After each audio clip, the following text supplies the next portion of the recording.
They are going to keep calling for you. Are you the only person in Nigeria that counts? Well, police. I think the struggle with the police started with a vulnerable section of what you can call the police force. And two sections as the serving police officers within the rank and file. People just take orders, and then they are the lowest rung of the force. But most importantly, is the retired are completely on the verge of being wiped out as a result of hunger, poverty, starvation, and illnesses that's associated with poverty.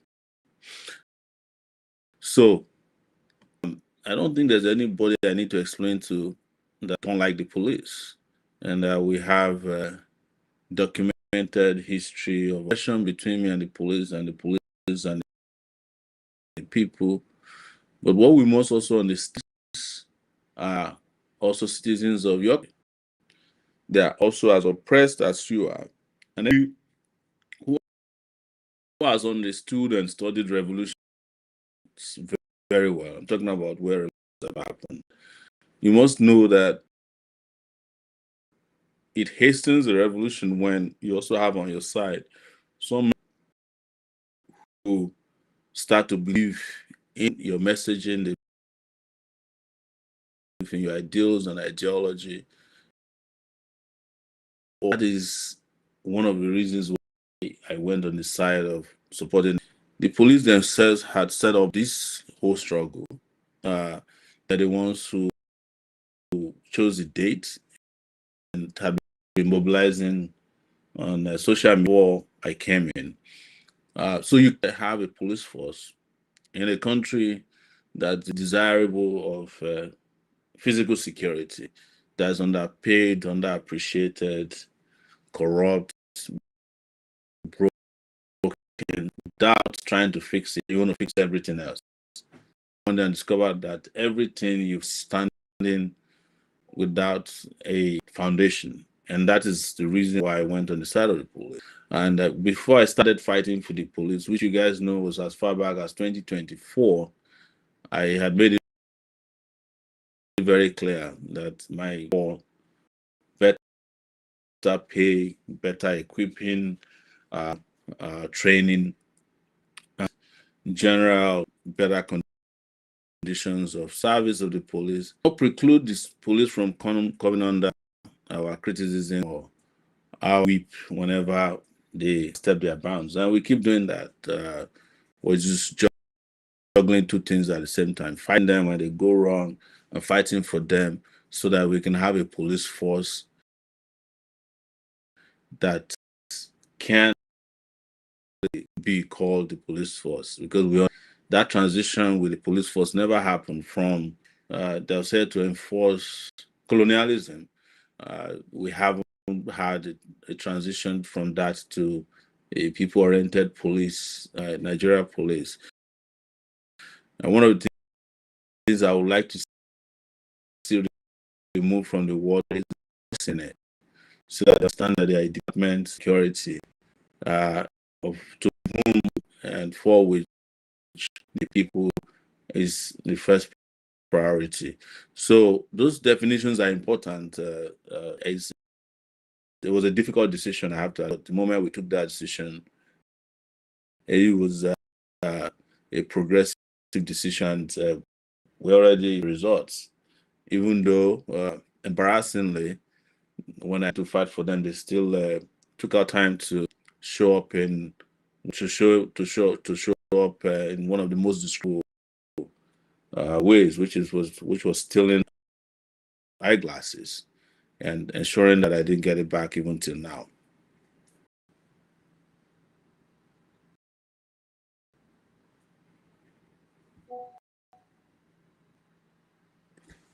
Thank you, Comrade President. You didn't address the case of the naval officers who are for your attention. You see, ultimately, the calls are good for one reason, is that it is telling the attention is shifting towards our messaging, that the people have been able to find accommodation in what we're ultimately that so that by answering to everybody who wants us to come and help them, we're going to call on everybody to come out at once and address all these issues holistically as one single, because the issues are all the same, be it in the Navy, correctional service, army, in the police, everywhere you go, teachers, doctors, university authorities, all of them are in need of the same things: a place to work and the pay after work, and most importantly, some very good retirement benefits after they're done. And as you are aware, I wanted to add this in that when lecturers were fighting for I think the 2023 or thereabout, when lecturers were on strike, we supported them too. You could have looked at it and said, well, because they're selling handouts, which is the same thing police is doing with extortion, we should not support those university professors. We did support them until the issues were resolved. And now they are saying that they'll go back on strike. But it is our duty to say to everybody, look, you have all these issues. Why don't all of us come together? So the challenge is mobilize and keep mobilizing everybody to come together and have a one-time struggle that will demolish oppression, incompetence, mediocrity, whatever it is we are facing. We can all come together, and I've been sending back to everybody who wants me to intervene in their lives. Since the police intervention seems to have worked magic.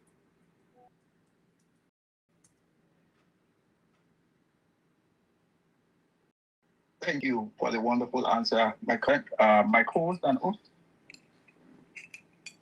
Yeah, I'm around. I'm just trying to join the Instagram live. If you can please carry on, please.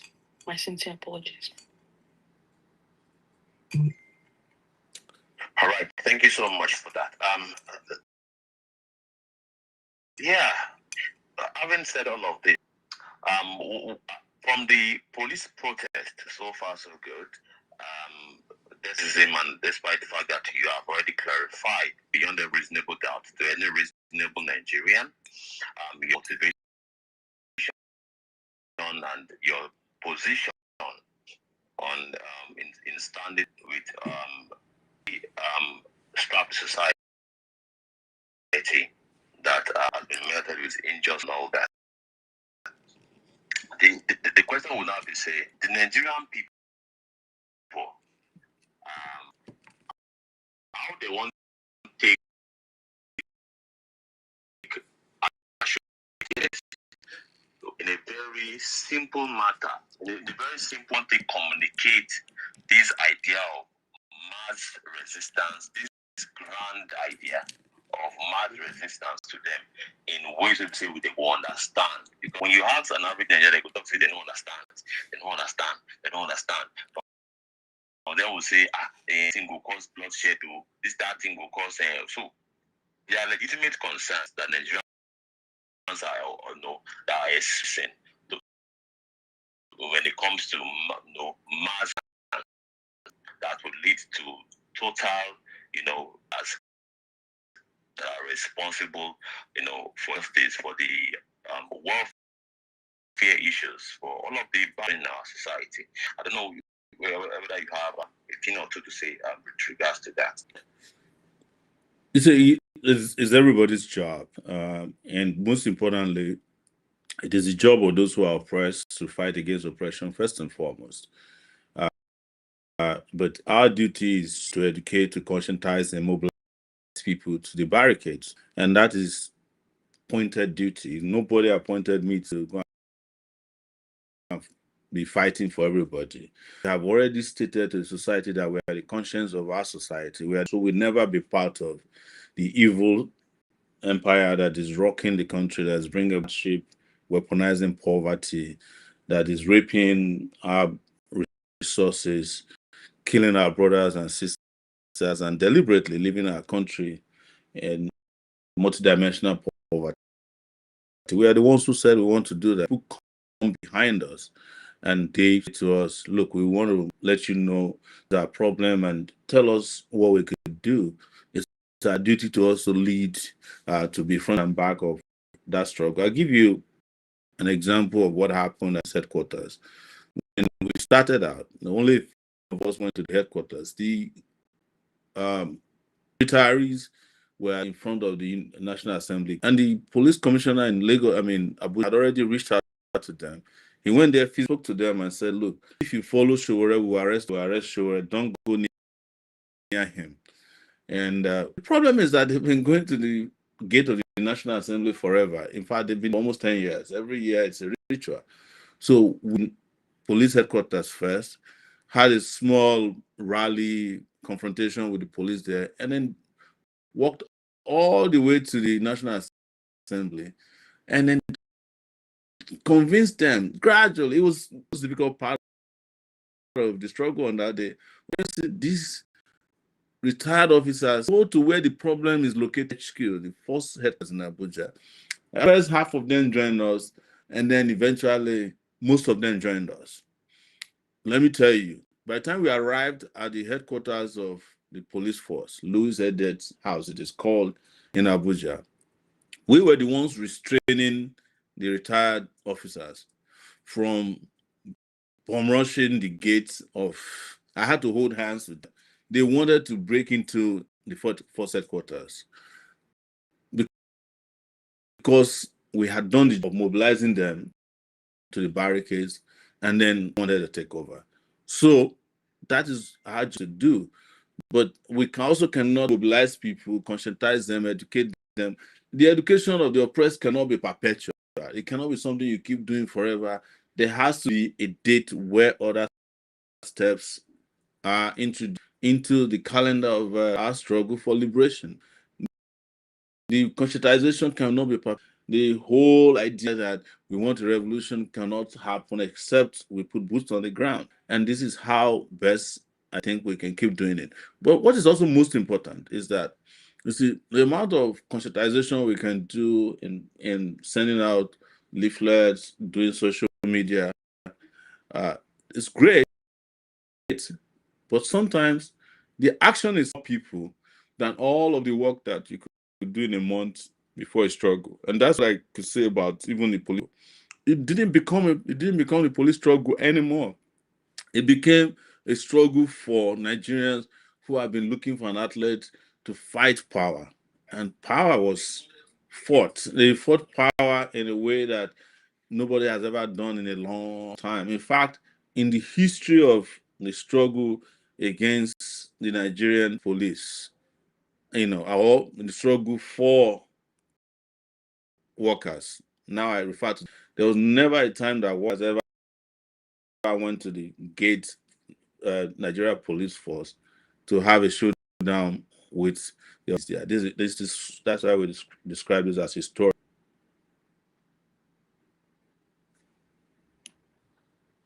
Thank you, Comrade President, for that answer. We quickly one or two persons from the audience. Thank you for being here. Without you, none of this exists. This space, this is Freedom Republic broadcast here. We'll be picking one person, but please make it short. You have 2 minutes to ask your question with your compliments. Keep it within 2 minutes. Ask your question, and our Comrade President Omoyele Sowore will answer your question. My co-host, Civic Space, please choose the first person. Only allow one person at a time, please. All right. We are adding Mr. Emmanuel, I presume. Yes, Emmanuel Oba. Mr. Emmanuel, but before Mr. Emmanuel Oba goes, I'd like to ask a question, and that is, we have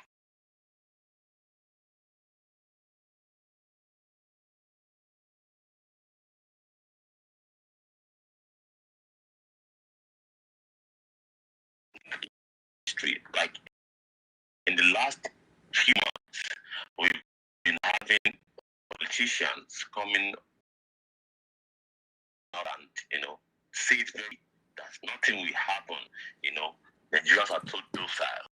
They will make statements such as, if you line up 10 Nigerians and kill them, they will not say anything. They will make statements such as, I own a Ferrari, or I own a Rolls Royce. What about that? What about that? They are even making an accusation against one another, like the one of Wike. Actually, is Amichi's wife of getting 4 billion naira during his time in NDDC, and totaling over 48 billion naira. Getting to the hands of Amichi's wife for Niger Delta development, for developing women in Niger Delta, or something like that. He was even saying that Mr. President should release the document, right? So there are so many audacious, the audacity of our politicians now to actually, say it out loud that, whatever that is that is, that public would otherwise frown at, they say it very loud. So what do you think is responsible for this audacity that we are noticing recently from our politicians? Before Emmanuel. Well, it's I won't call it audacity. I think it's impunity, and impunity means that they look at you, look at the populace, and say, they give the populace a middle finger. And the reason is on this and gotten away with so many times, they care about what you think about what they're doing. And they can only do what's more to you, except you rise up and say enough is enough. So you're not going to get less of this impunity. You're not going to get less of this braggadocio, or as you call it, audacity of impunity. I like to call it the audacity of impunity, until the people rise up and say enough is enough. There's no alternative to resistance as far as these issues are concerned. They're telling you because they know if you know, it doesn't matter. They don't care how you feel about any of these issues. Whether you feel bad or good, that's your problem as far as they are concerned. They have done what they got to do, and they'll keep doing what they can do. And when you see them celebrating in those celebratory moods, that you find them dancing or driving cars, they're just saying to you again, with your face, the middle finger, and you can't do nothing to us. So it's up to us now to say, look, this is no longer acceptable, and we won't take this anymore. So until we get to that place, that's junction, you are not going to stop this. You can, we just as they celebrate, we can romanticize about how bad we feel, but until we do something about how bad we feel, there's nothing that will stop them. Something they're actually inviting us to stop, and they are wondering why. Sometimes that's how I feel.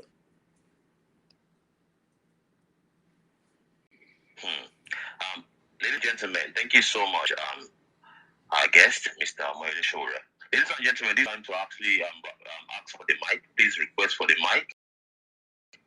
This is the time to engage Moile Shore and the few speakers I will have for now. I don't know if the host are seeing more people on the request section. Please add up many people as possible so that we can get it rolling from there. The few ones that I'm seeing from my own hand, I have already brought them up. And we'll start from Roneri. Roneri, the mic is yours.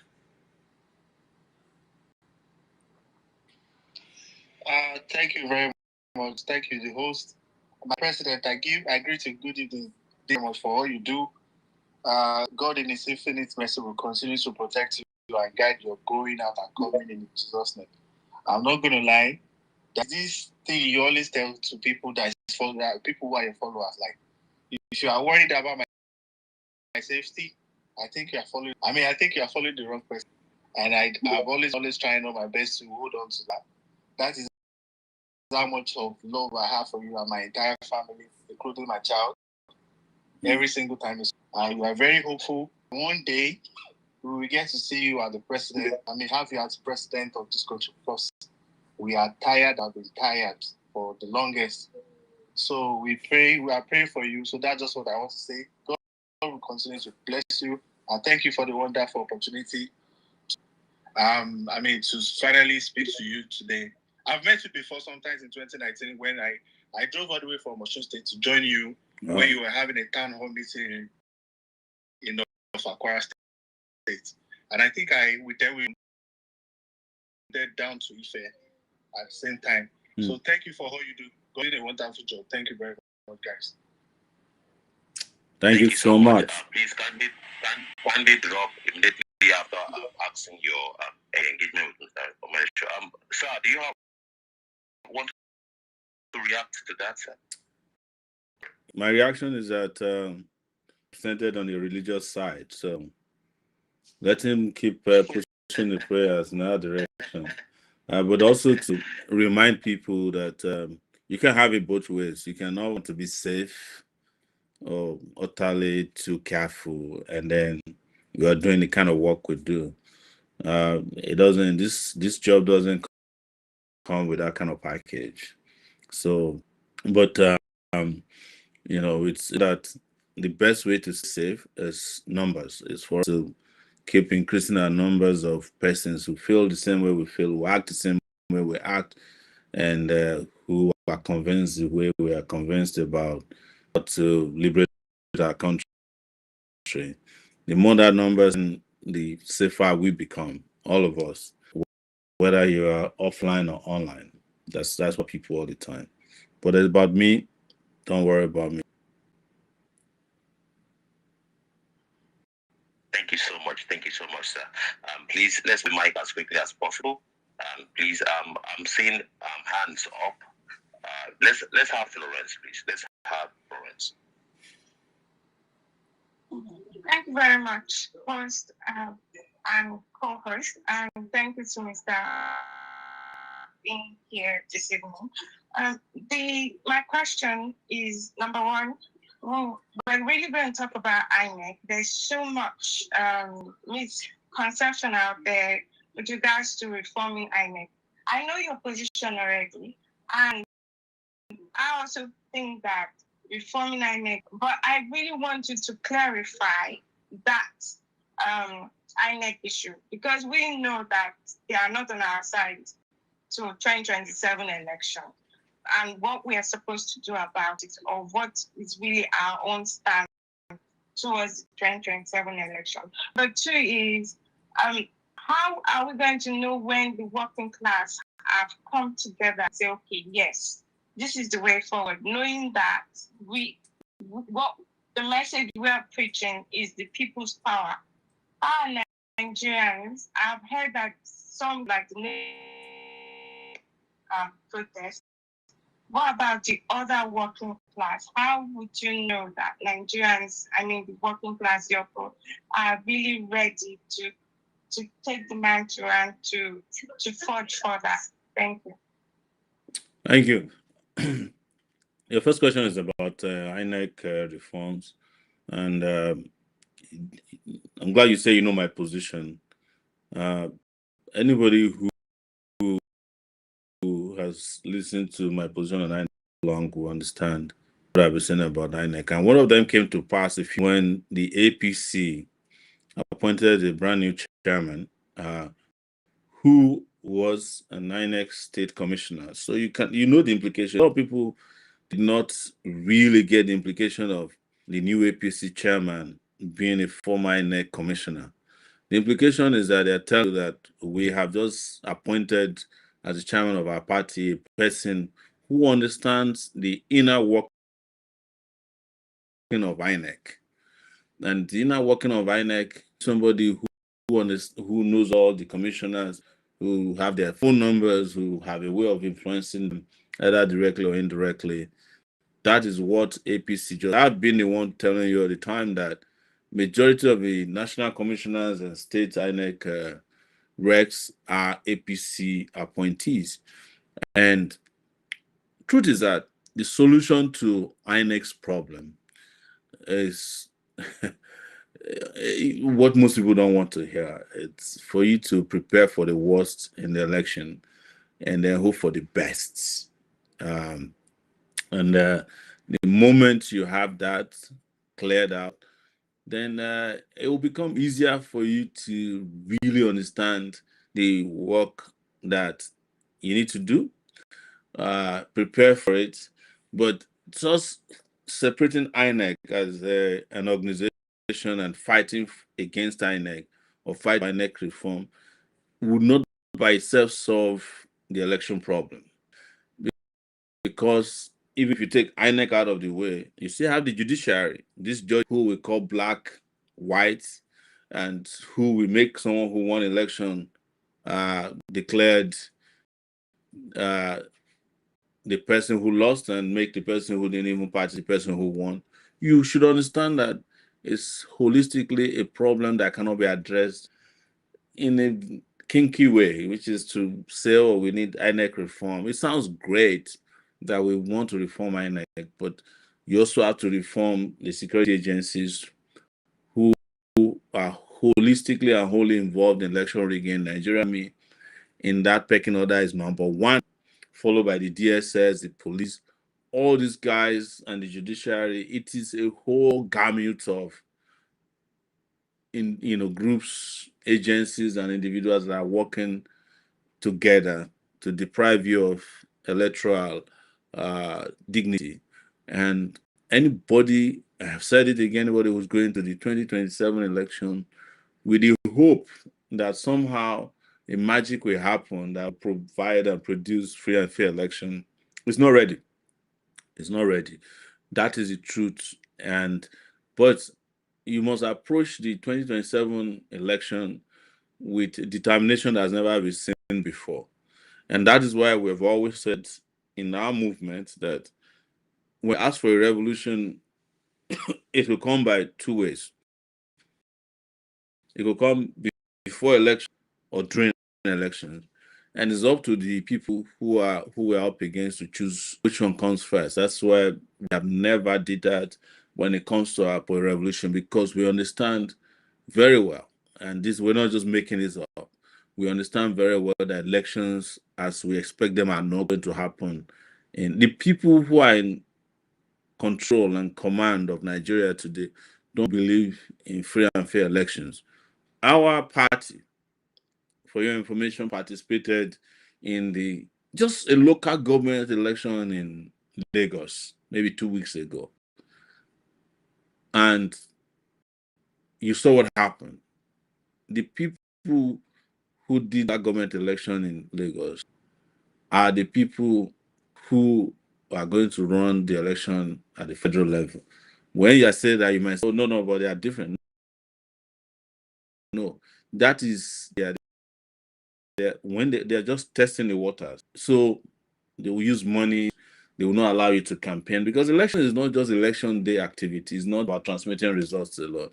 When they don't allow you to campaign, you can enter certain places because of their dogs, their police, and the connivance and collaboration and conspiracies.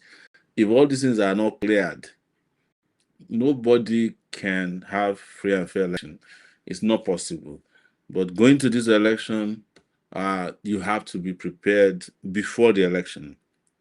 Like I've always said, this is an election that you have to win before the election if you really, really are serious. So I think your second question I might have missed, because I was just too engrossed in this. Can you just remind me of the second question, please, Chichi or Civis, please? Oh. Madam Flores has dropped, unfortunately. Okay. The mic moment. Engineer, please, keep it short, please. Thank you so much. Okay, good Nigerians. Engineer Oje at Yokunyi Okon. Eternal appreciation, my comrade president. Well, corruption, I believe in my advocacy for death sentence for corrupt elected officials and the public office holders. You have made your own also choice and decisions about life sentence. Beautiful. You become president today. I'm much concerned about how corrupt public office holders and appointees, both elected also, flaunt these ill-gotten wealth, including their children, on the face of Nigeria, spitting it directly on the face of Nigeria, so ridiculing the entire Nigerian people in existence. And I know that you make your statement clear about probing past government. Do you also put it in your program as the president to prosecute people and also recover the looted fund even from the fourth to fifth generations? Thank you. Yes, I want to address the issue of death penalty. I've been against death penalty for a long time. And part of the reason why I don't believe in death penalty is also partially because of our judicial or the global judicial system. That if an error is made, for instance, and they try for an offense they didn't commit, they didn't commit, you cannot bring that life back. So, and generally, a life that we did not create, we should not be happy to take.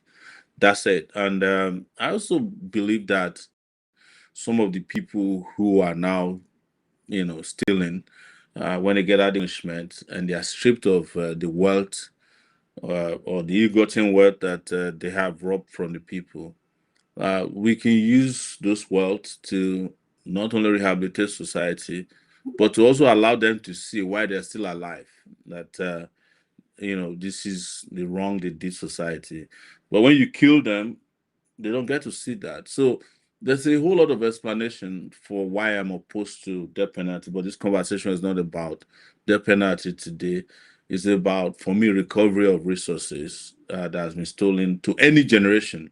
As long as you have stolen money that's impoverished generations up to the fifth generation, whatever generation that your theft of public funds or public resources has impoverished, that we should make.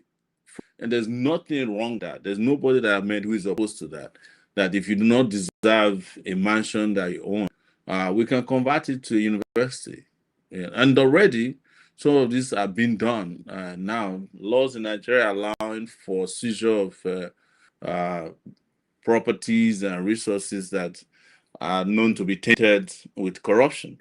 But we would do that more aggressively. But what I would do the most, which I have spoken about, is to deploy every means to ensure that these guys have no access to public funds the way we have it. Uh, Technology is one of the things I've spoken a lot about, particularly blockchain technology, which will enable our contracting system, our payment system to be transparent.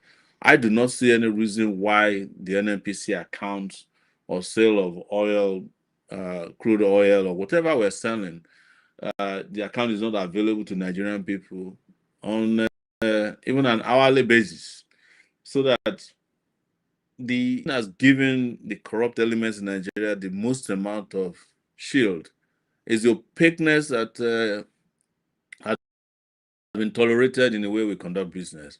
So, wants to get a contract, we don't know who got the contract, because if you go to the CH, the contractors are never giving you, the names are not there. I will make it such that every company that is registered in Nigeria, you can, without having to hire a lawyer, you can download the register of that company, who are the directors, if when they change. Same way they do in the UK, the UK company page. You can download information, including as a changing director. So there's nobody who in doubt as to who is the contractor handling any job, or which transactions are taken, or how much you are making on a daily basis from taxes, from all kinds of commercial activities that we're engaging in. So when we do that, you reduce the amount of funds that are available to these criminals to steal and from the country and pilfer and mismanage and misappropriate. So, and then you have, of course, a very aggressive process that ensure that you know how many people are working. I've already spoke a long time ago about federal workers or any worker for that matter, that we will deploy, the necessary bio information of everybody that's working, that anybody who doesn't have bio data appropriately entering the system cannot go to a public office to work, or cannot log into a public computer to even work from home, or cannot, even students, because these are the only ways we can have the appropriate numbers of people that we should be working with and know how to pay them. For instance, within this period, I've done police agitation, found out that contrary to what you have been told, that there are 350,000 policemen, there are only 210,000 policemen that are actively in the police force. But somebody has been getting paid. Somebody has been getting paid this amount of money for the police force. The money for, Can you hear me? Yes, I'm watching. Yeah, sorry. There's an interception of a call. I don't think I should have handled that earlier. So please, those are the things that we need to do urgently, because yes, we can go after aggressively all these criminals, but don't also forget that you have criminal judges, you have powerful lawyers who will do deals, and it will look on the surface like they're fighting for justice for their client, but the truth is that they are not. They are just taking advantage of the weaknesses in the system and loopholes that they can find, and they'll use that against you to make sure that these criminals get away with blue murder. So my priority will be in this order, is to have prevention, to have better accountability for every fund that is being spent, and also to go in direction of enhancement of our prosecutorial and detection processes, in the country. So we want to find out who is moving money. We do that before the money moves out in the first place. And this also involves, border security, because we are still hearing, and this is what is known, that physical cash in dollars gets moved out of Nigeria in huge amount through certain airlines on a regular basis, with the connivance of our border agents who escort some of those criminals to take on huge cash amounts to certain countries around the world from where they are laundered. So, and also we would have an aggressive attitude towards our bankers, because there's no way money gets missing without the collusion of the banking industry. That's where the ones at the highest levels, the top managers of our banking industry.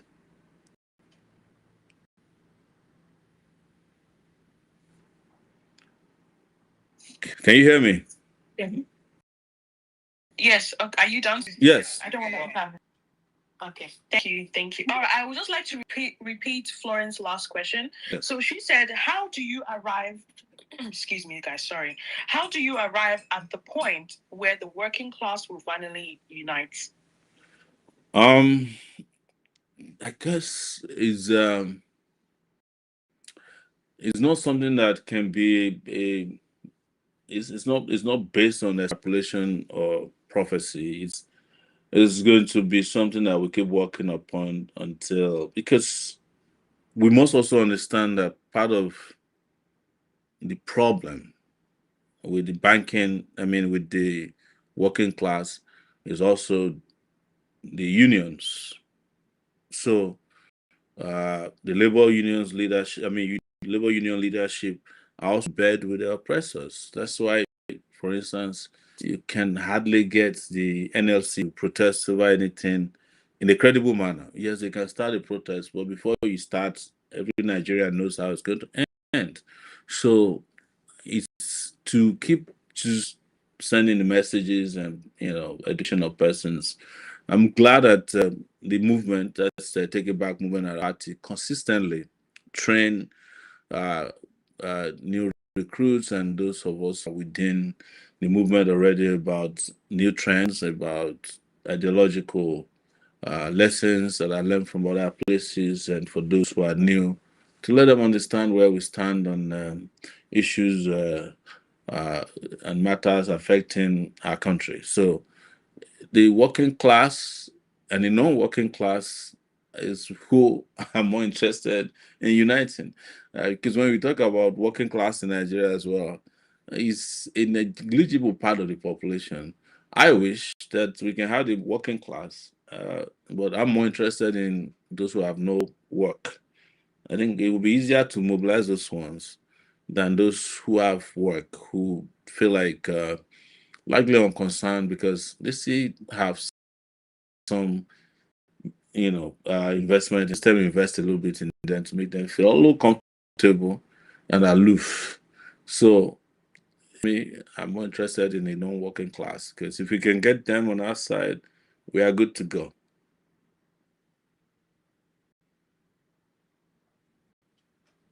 Thank you, Mr. Shore. All right, who is our next speaker? I can see Paul's hand up. Please, Paul. Yeah, let's have Paul there. Hi, good evening, former President. I would like to say thank you for creating this community for us. It has been very educational and everything you do for Nigerians. So to my question, nowadays, basically Nigerian politics is rooted in tribalism.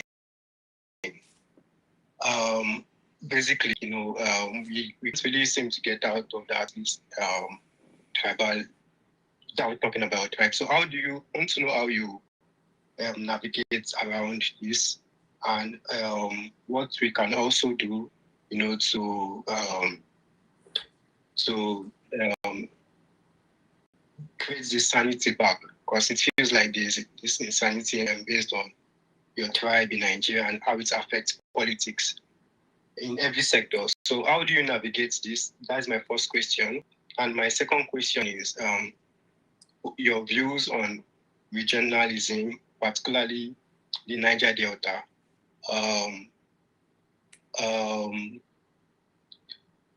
Will the country percent of its crude oil, like in regionalism? I want to know your views on this. Yeah, so your two questions, religion and tribalism.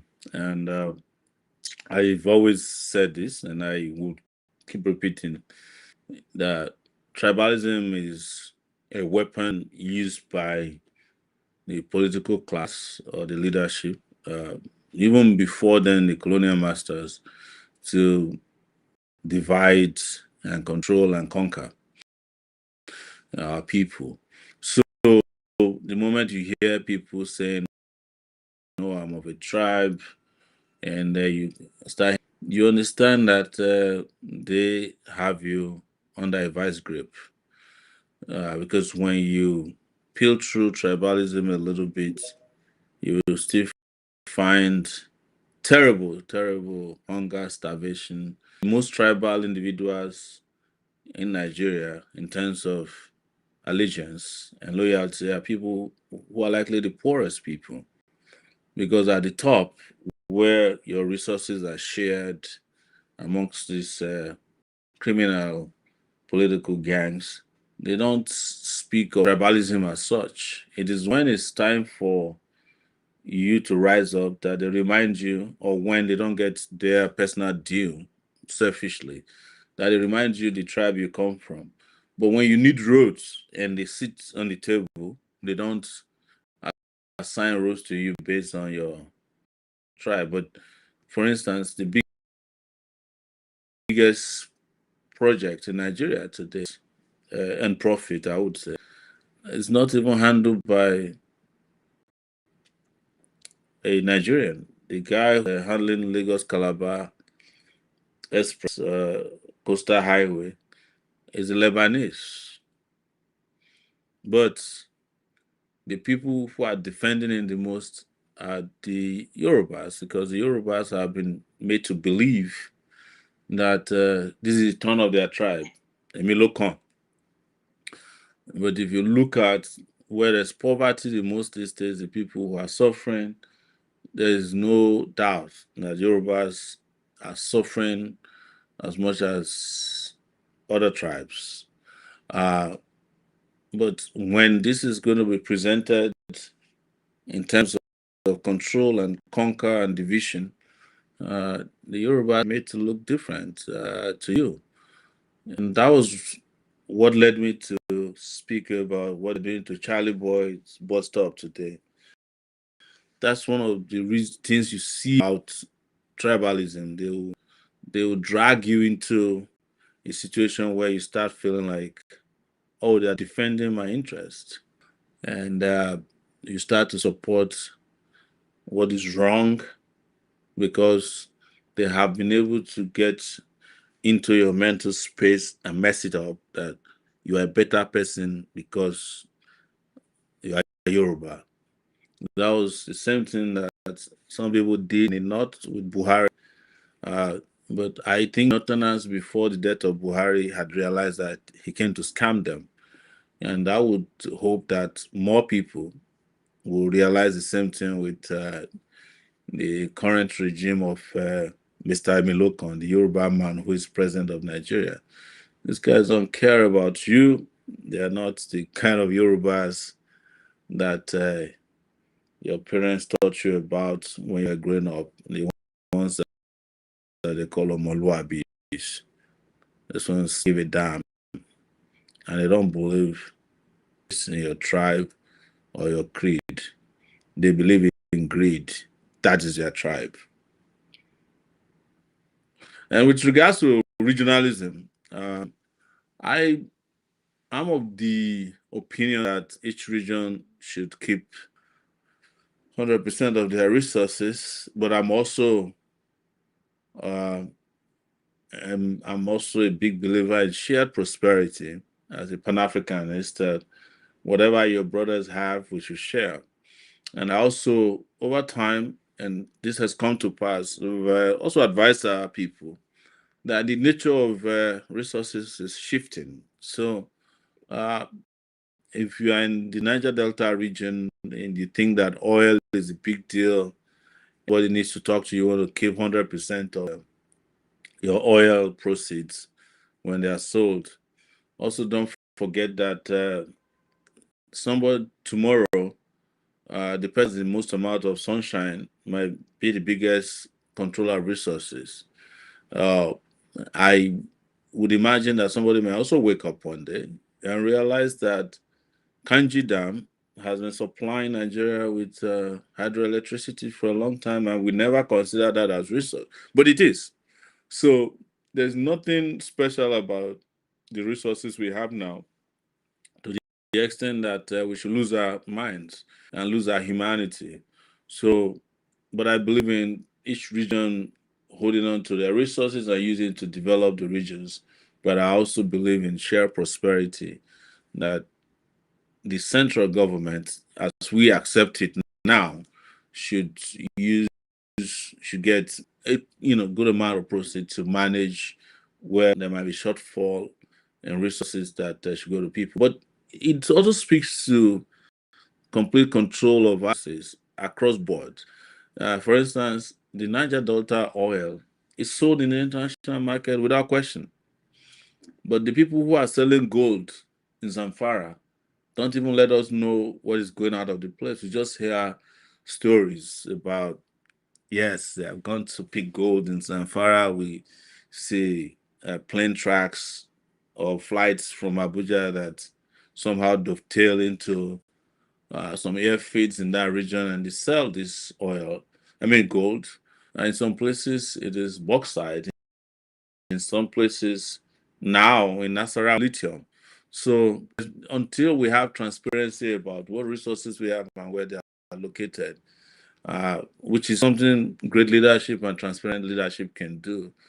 It is that we can understand the importance of regional control of resources. But overall, regardless of how much you control your resources in your region, you still need good leaders who can control resources. Um, Interestingly, I'm from the Niger Delta region, and since we started talking about resource control, we've only created more criminals and more gangs and more cabals who are more interested in looting and stealing, and in most cases, even assisting the people they claim are enemies to take away the resources uh, because all they're interested is in their personal interest. So, regardless of what the regions are controlling, whether it's 100%, if you keep them with your thieves, it won't matter. The resources are not controlled by you; it is controlled by someone else, and that's that we should not forget in a hurry. Thank you. So, sure. We have two questions from Talk. So, the first question is, what are the plans of grassroots mobilizing? And number two, how do you disconnect our relationship with the milking colonial masters? I will take more speakers, if that's okay with you, comrade. Sure, and then you can answer. That gives you time to rest a bit, if that's okay. Yes. Okay. Regards to your colonial masters or our colonial masters, they're not mine. I think it's a function of the puppets that they keep in our space. As long as these puppets are in place, there's no disengaging from the colonial masters. The colonial masters left not voluntarily but involuntarily because they were under a lot of pressure. So if you want to disconnect from them, you have to have people who understand how the world works and who are tied to these colonial masters and their agencies and their corporations, multinational corporations. As long as you have those persons who can exercise control over their people, their resources, and just have multilateral cooperations, but not collusion, then you're good to go. So that's the part about these colonial masters and Africa. You saw what happened in Washington D.C. Donald Trump just flew some leaders in Africa to fly in, and as usual, they were treating them like kindergartens. He asked the leader of Liberia where he learned English, even though Liberians were speaking English before he got to he was born, and that's how it is. Is leaders who have no mandate, um, who have no legitimacy, are easy to control in that way, and that is why we must fix our system first and foremost. Fix our continent with strong leaders who understand that they are here to make Africa great and proud. Before we, engaging ourselves in the conversation about how to break completely up. I mean, the truth is that we are not going to live in isolation. It's not going to happen that we will be isolated from the world. No, but we would, of course, with great leaders, have respectable relationship with other nations of the world. We saw with Lula and the position of the U.S. trade with Brazil, how Lula came out strong and said, "Look, there are things we accept and there are things we will never accept." But you can't hear that from Nigerian leaders. You can barely hear that from Africa, not even South Africa. Look at the disgraceful outing of the South African president here in the White House, even though some people said he was good diplomatically, but I don't believe that. He was a shame as far as I'm concerned. So I hope I didn't make questions. I just been informed. Yeah, you did miss one. Yeah, what's that? sorry, you wanted to make No, a it's submission. somebody was just informing me that we might experience some low patronage because there's a soccer game going on. You know how people, yeah, you know how people on soccer are 5 and 6. So I'm just saying, yeah. But we keep going. Okay. Situation with Sheon Kuti. No response yet, sir. No response. Maybe we have to investigate whether he's watching soccer as well. Yes, we will. Yeah. Okay, so the other TikTok question was, what are the plans for Grassroots? Okay, so this is conversation we've had a lot because it seems like it's a question that just keep coming up because there's this grassroots is, I think in the mind of a lot of people, grassroots is still that market woman and the open stores in the markets. Are you getting my point? And as a result, when you say grassroots, people think of grassroots from the view of, oh, how many people do you have in the market? Who is representing you in those places where, in the beer parlor, in the market, in the rural areas?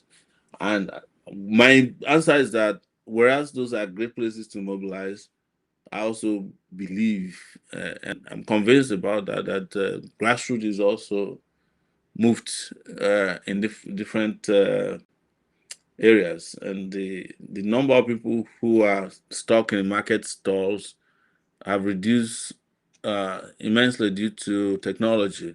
So that whatever it is we are doing now, including the conversation we are having here today, is grassroots oriented because there are chains of reactions from whatever we're doing here that gets to the very bottom, somebody's mom, dad, and that the grassroots people we're talking about have also moved from offline to online largely now, and that in getting them, well, that's what we're doing now.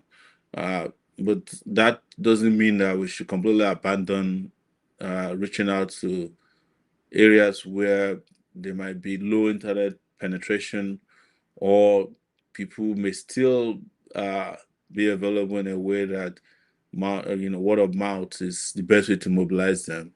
And we're also doing that. We saw our people in Lagos during this last Lagos election actually do grassroots campaigning, which is knocking on doors, going from house to house, entering churches, mosques, and doing street carnivals to reach out to the grassroots.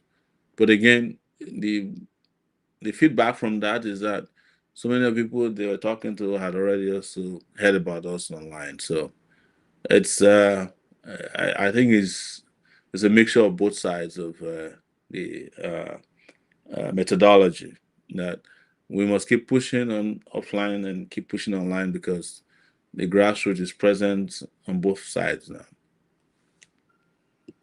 Thank you, and I have to agree. It's happening on all levels. It's happening on all levels. Okay, I will take a few more speakers and then we'll get Mr. Shoy to answer. So, okay, the other question is, any plans to join in a federation with our West African brother like Tare? And then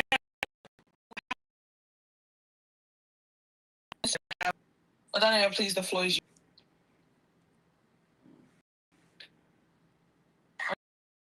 yours.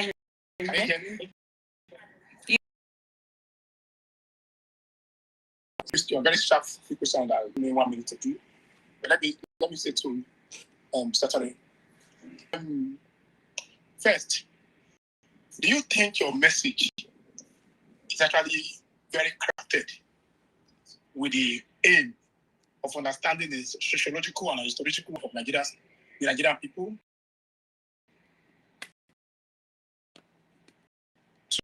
Two, do you understand Nigerians very well as a person? Do you think you understand Nigerians? Three, your party, does it spread across the local, state, and federation? that you can talk about, that I can easily go to the website and I find everything in the world, in the local and in the state and the federal system. And finally, I checked online. I found out that you still maintain the chairmanship position of the AAC, and you have been presidential candidate in 2 occasions. How possible is that? Thank you so much, sir. These are my questions. Thank you. Okay. We'll have Angel and then Mr. Shori can answer. Angel, please. You know, I want to ask that when I hope you're taking note, Chichi, since you're a moderator, because my hands are full. I might lose track of some of these questions, and I hate when I don't answer questions. But we're also like broadcasting from about 4 devices in front of me because I'm technologically inclined. So, but I have support and help. But so if you can just repeat some of those questions, maybe also a good way to proceed is not to load questions so that many people can ask questions. Maybe 1 question per person, so that we can reach as many people as possible and answer as many questions as possible. Yeah. Sure thing. Okay, I'll repeat my question. Yeah. So this is from TikTok. Someone asked, any plans to join in a federation with our Western African brothers, like Tauri? Okay. Odanayo, would you? Okay. Do you want to answer mine first, and then we'll have Odanayo ask questions? Yeah. So when it comes to Traore and these militaries who have taken over our government in the Sahel region, my position has always been one that I do not believe in military rulers, and you can accuse me of bias because I have seen enough of all these military saviors on the continent of Africa. In fact, there were too many of them around the 70s and 80s, and we know how it ended, including the ones. The only ones that were good were the dead ones. But if you look at, Idi Amin, Bokassa, even Jerry Rawlings, who I met before he died, and the story is not always the best. The second aspect of it, which has become self-evident, is that yes, we're all opposed to puppets from the US and Europe and the United Kingdom, but I also do not support puppets from Russia. So I'm more interested in African leaders who are completely independent of the string, this Western and Eastern and Western parts of the world, because we saw them during the third aspect of it is, by now I think we've all realized the amount of propaganda that the Traore thing was about, and I don't even see them a lot these days because fact checkers have been able to prove of the news that was about Traore's, so to speak,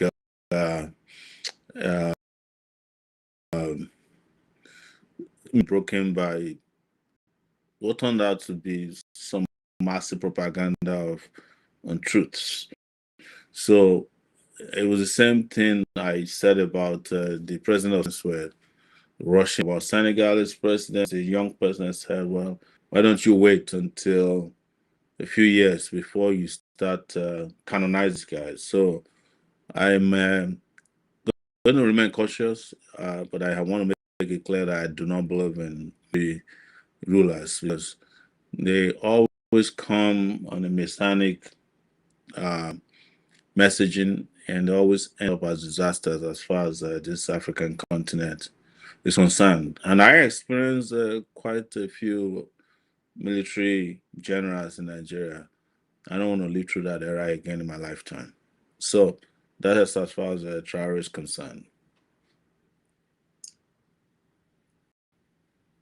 Thank you, Mr. Shore. Just a quick update, guys. Fela Kuti. Shell Kuti just landed, but there was a delay with his flight, so he should be joining us soon. So, but yes, let's continue with our space. So, Odunayo, would you like to repeat your question, please? Let's make it at least 2. Mr. Odunayo, are you there? Yeah, I can help him to. I heard his questions. I can help him to actually reiterate the question. Number one is asking whether Mr. Shores is aware that whether his message is reaching out to the Nigerian people. All right, is it very much aware of the Nigerian, sentiments and socio-cultural inclination or socio-political inclinations, and is he convinced that his messages are resonating with the people? That's number one question.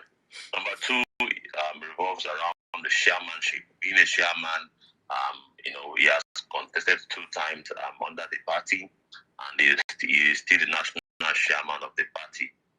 That this has raised concerns among some certain quarters how democratic the party is structured, right? So those are the 2 questions. Okay.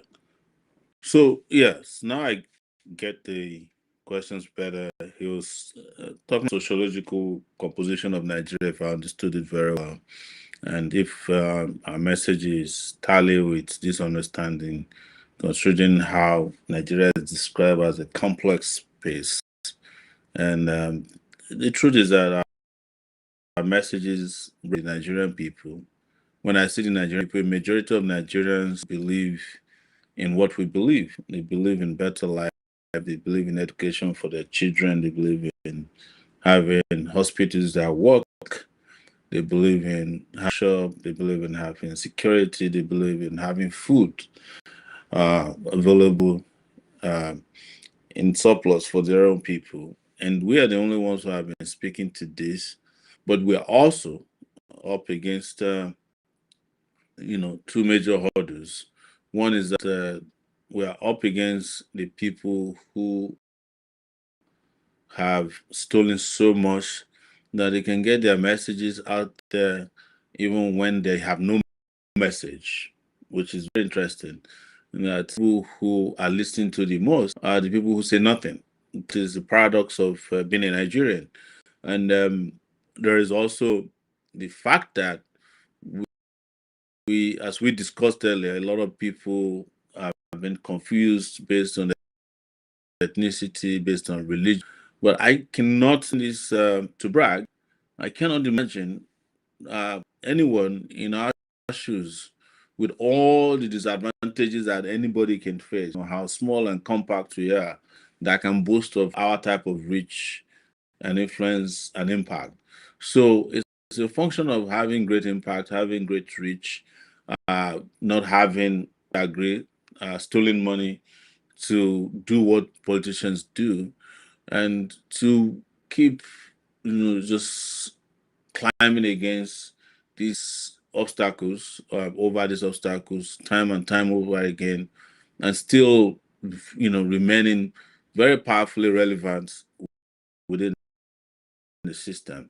And he mentioned, I won't forget now, about the party we have as a country, and we have party structures across the country, but I would be the first person to admit to you that we are not the kind of party that you are used to, in the sense that we don't have money to hire big offices, because we understood very early in the game, as far back as 2018, when actually we did rent offices, that we are younger, more active digital citizens who rely less on physical than we rely on digital devices to carry out our activities. And we are one of the 18 political parties in Nigeria today.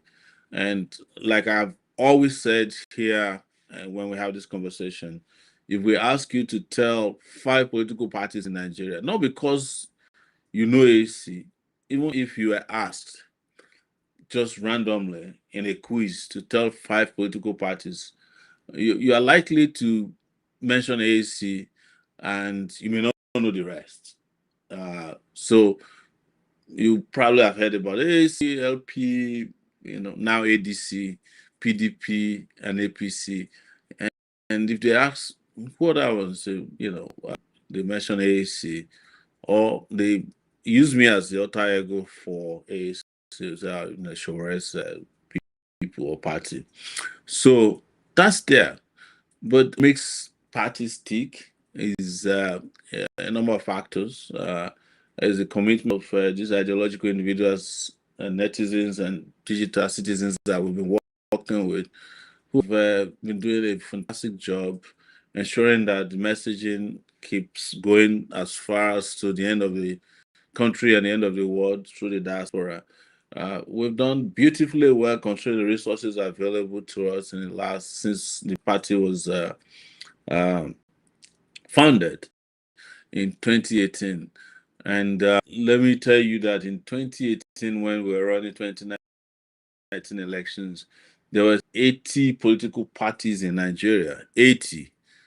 Uh, by the end of the election in 2019, a lot of them were registered, and we're only 18 now, and AAC is still. So regarding leadership, which so many of you have spoken about, and I have to respond. Let me correct him. I've not been the only chairman of the party. The other chairman of the party was an anomaly introducing the party.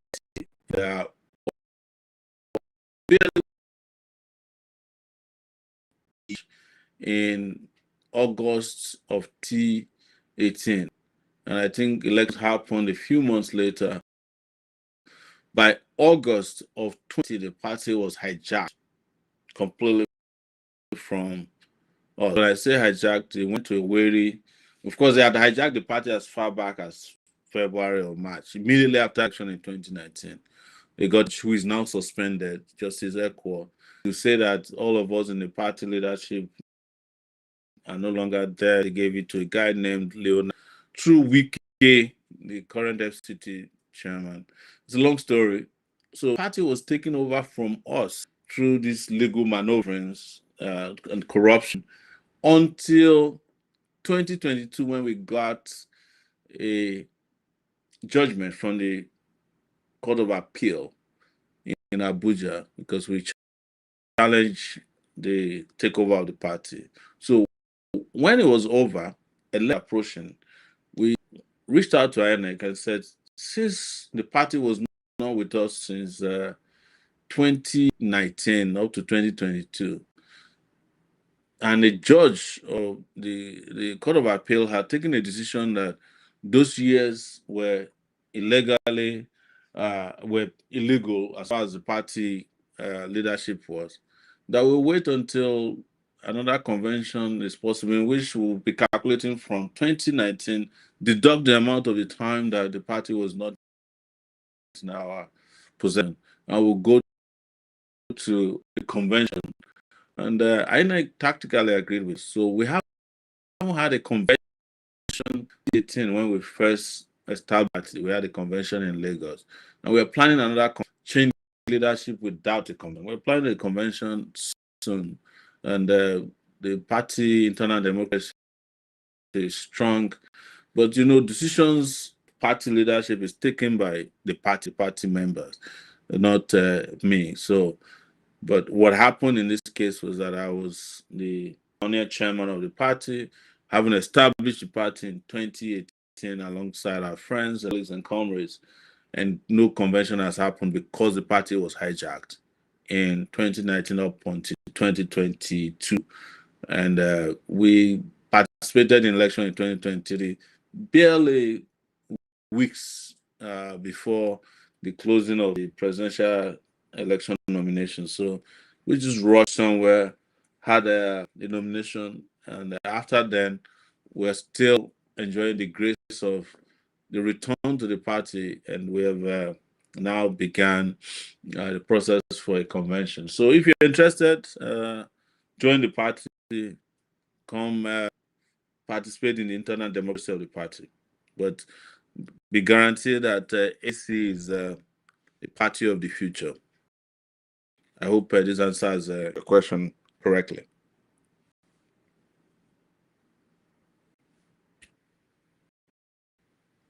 So thank you. Alrighty. We'll have please 2 questions. Let's make it quick, please, so we can have other speakers. Mr. Wisdom, are you there? Ndukwe Wisdom. Okay, we'll move to person. Talk your own. Are you there? I'm here. Okay. Welcome, comrade. Yeah.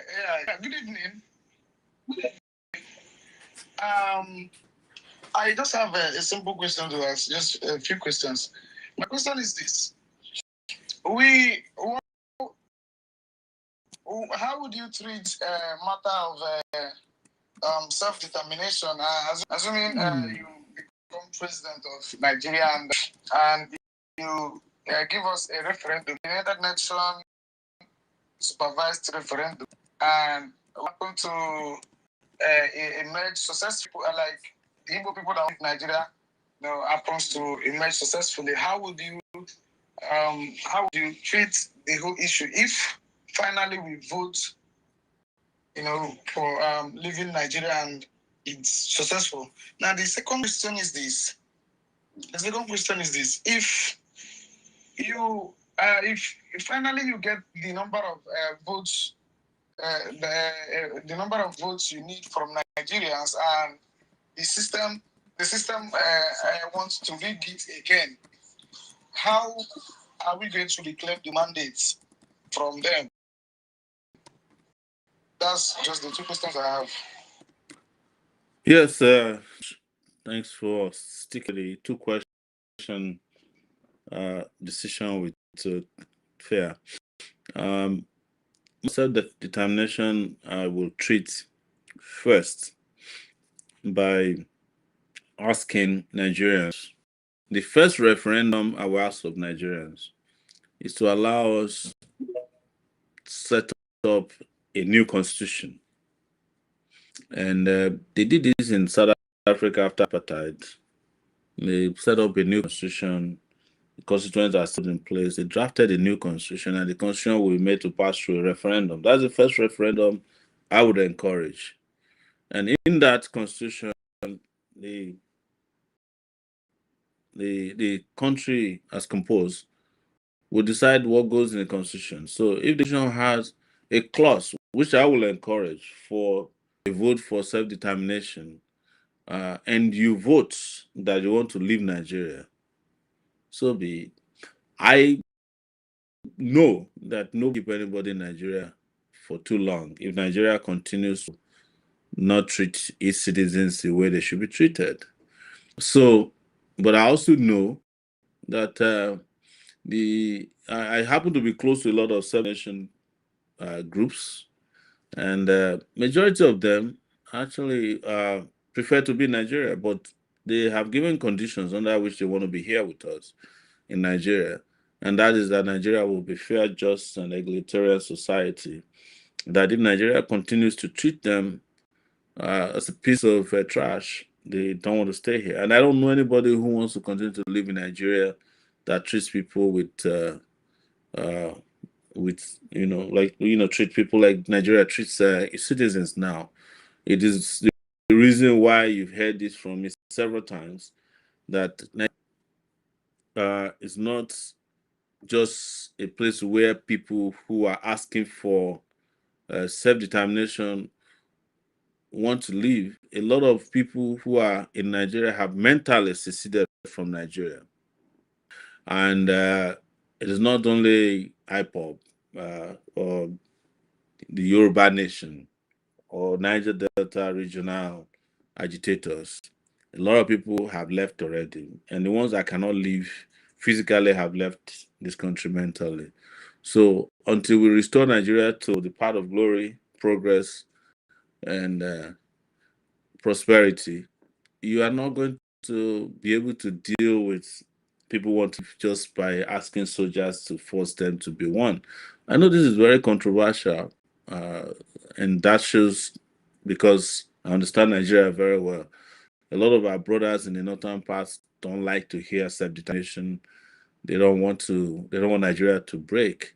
But I have always said it that the Nigeria don't want to break will eventually break you, and that it's already happening even to the north. So we have to have a sincere conversation about how we govern ourselves and how we move forward.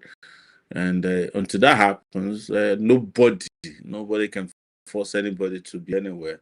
You can only for a while. If the next stage of Nigeria's and the Nigerian country is not even going to wait for referendum, people are all going to break away gradually, and one day we'll find out that we are no longer one nation. I give an example of the Southeast. It's very rare, to find any state in the Southeast where there's a Nigerian these days, where you can wake up in the morning and go to school and sing the national anthem. Not in the East. The East is almost gone.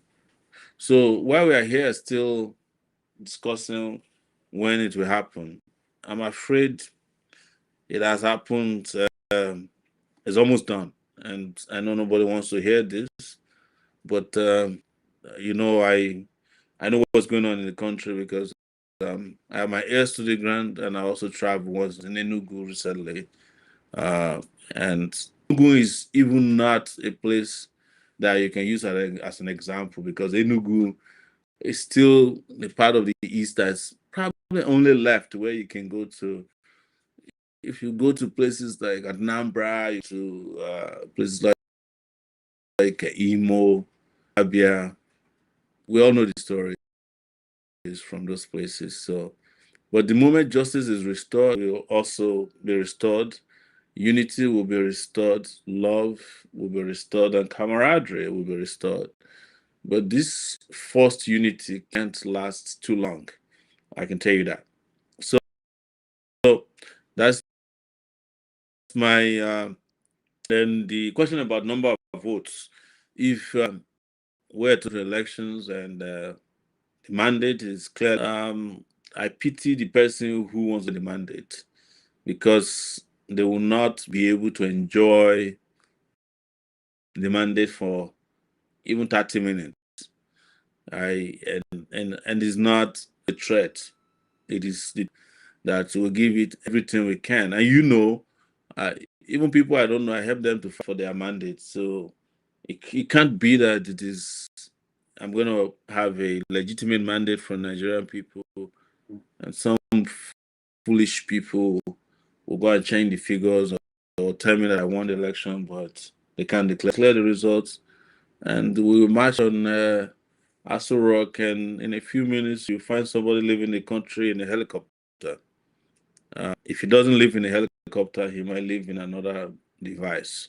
Can't say that here now, but that's I'm sure of. Yes. Thank you. Thank you. Mr. Wisdom, if you could put down if you don't have any more submissions. Talk your own, please. 2 questions so we can have more speakers, please. Okay. My chairman, I want to greet you. Please, I just have 2 questions. Number one is every year we do celebrate democracy. How do you rate democracy in Nigeria as of today? That is number one question. How do you rate democracy in Nigeria as of today? The second question is, why is it that our forces always come after those who speak out the truth? Always speak the truth. Our forces will just go after them. Why is it so? How do we stop it? That is the question I have. Thank you very much. Well, written democracy is, and the question I ask myself is, are we actually in a democracy? To be honest, if the definition is school as the government of the people, for the people, or by the people, I can't. This is not democracy. And my favorite definition of Nigeria's democracy is morontocracy. That is a government of morons, for morons, and by morons. So we don't really have what can be referred to as democracy. But what we have, which everybody has agreed that is in place, is civil rule. We have who hijacked the space by hook or crook from time to time, and they're running it, and they're usually the amongst us. So have very low rating for what they call democracy in Nigeria. Very low rating for democracy. I just don't. I don't know if it is fair to keep referring to what is here as democracy. Yes. Thank you, Mr. Sorry. Who is our next speaker? Talking on your questions have been answered, so if you could please go down, that would be great. Odana, you've had a chance to speak, so I think I'll go with Ambassador. Sorry. We are still looking for Seun Kuti. Don't forget. Yes. I'm sure you are in touch with him. On him. Okay. Yes. Okay, Ambassador, please.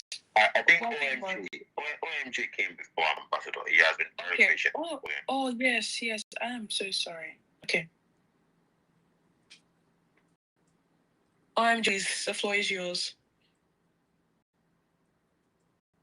I don't think he's there. Okay, we'll have Ambassador go. Are you there? Okay. Yeah. Adekule, are you there? Okay, we have Mo. Hi, Mo. Welcome. Hi, good morning. Thank you for having me here. Good morning, Mr. Sorry. I just have one question to ask. Yeah. How do you intend to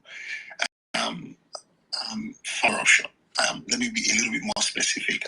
As somebody that has been brutalized by the Nigerian police, somebody that has witnessed corruption several times in Nigeria, in politics, even the institutions that are set up to fight corruption are also themselves very corrupt.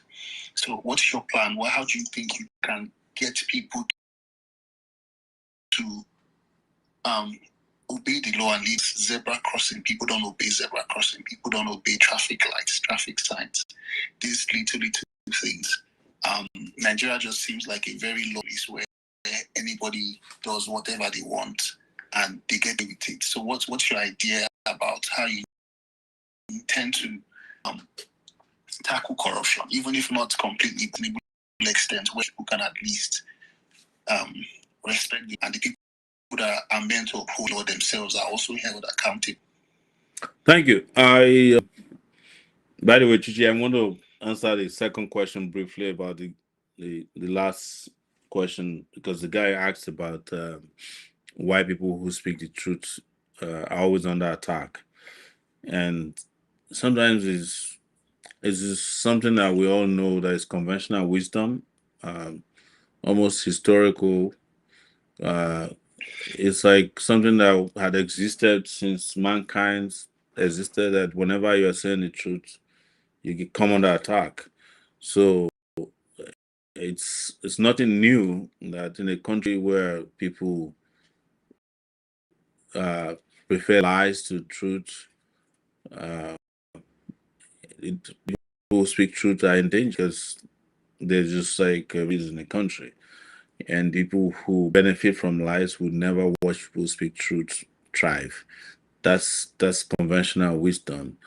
My brother was asking about corruption, and I think what you're trying to talk about is, general indiscipline in the country, in a country where you have terrible policing, terrible and people who do not serve as an example to others. A system where people who are above the law mostly and the rest are beneath the law, where there's no equality and there's no equity. There's no way you're going to have a country like that and have people who adhere to simple things. So this kind of corruption that you are talking about, I will just give an example, and is the same Nigerians. I always talk about this, who are here, who don't respect traffic rules, who want to game the system here whenever they have a chance. Whenever they go to places where things work, for good and for real, why is it that they adhere quickly? Why is it that an average Nigerian who will not wait for a traffic sign here will go to the US and do so? Because there are consequences. And in all those places, yes, some people might be above the law, but the majority of them do not get away with institutional infractions. A policeman will arrest anybody uh, for getting involved in crime, even if he's a commissioner of police and he's on his way home. The policeman that he close with him, if active duty, will arrest him if he's drunk, if he breaks the traffic. They'll handcuff him and take him back to say he's commissioner of police. So, but here we have clear institutions who can enforce discipline and law and who are consistently able to do what needs to be done. I'm not saying that the Western countries we always talk about don't have people who are powerful, who are connected, who are above the law. But at least in their own cases, you could tell that the system is better than ours. So our job is to put in place systems and institutions that can work.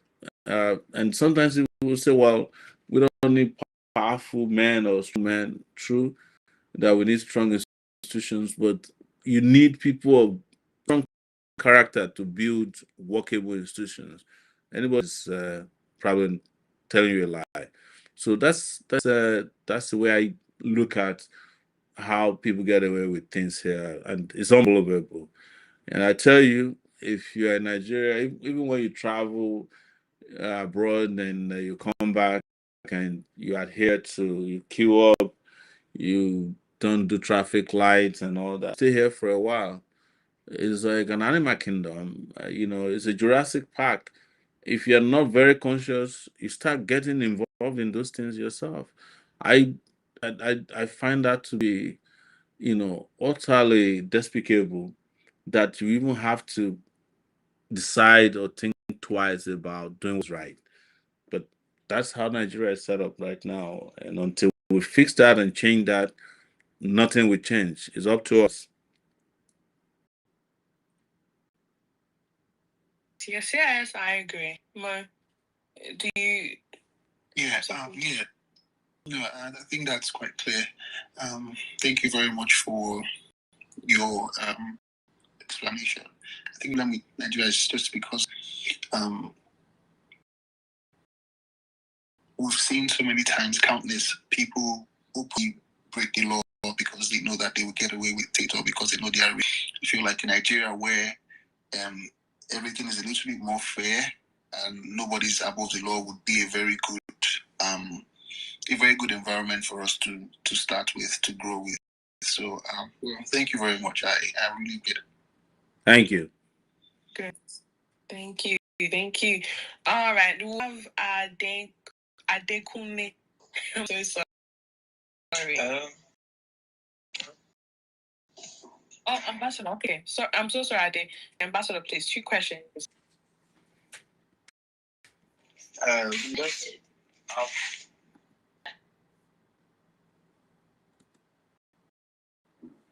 Ambassador, are you there?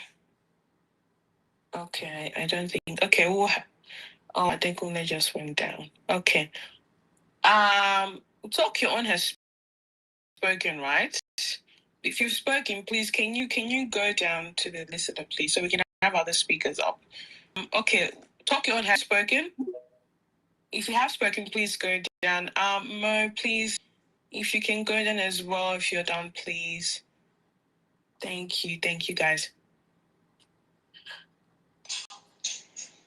Sorry, please. I was having network issues there, so that's why I strict that time. That's okay. My All right. My question for His Excellency Mr. Olusegun is that this is not about we have the right intention for the masses, but do we want the right platform where our votes will not be wasted?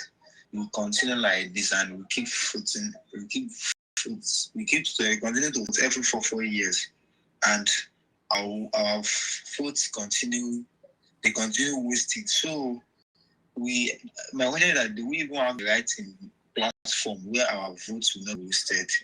And the second question is that if he has anything to share with us, now any advice to share for the youth and the revolutionary movement, what advice be? So that's the 2 questions I have for him. Thank you.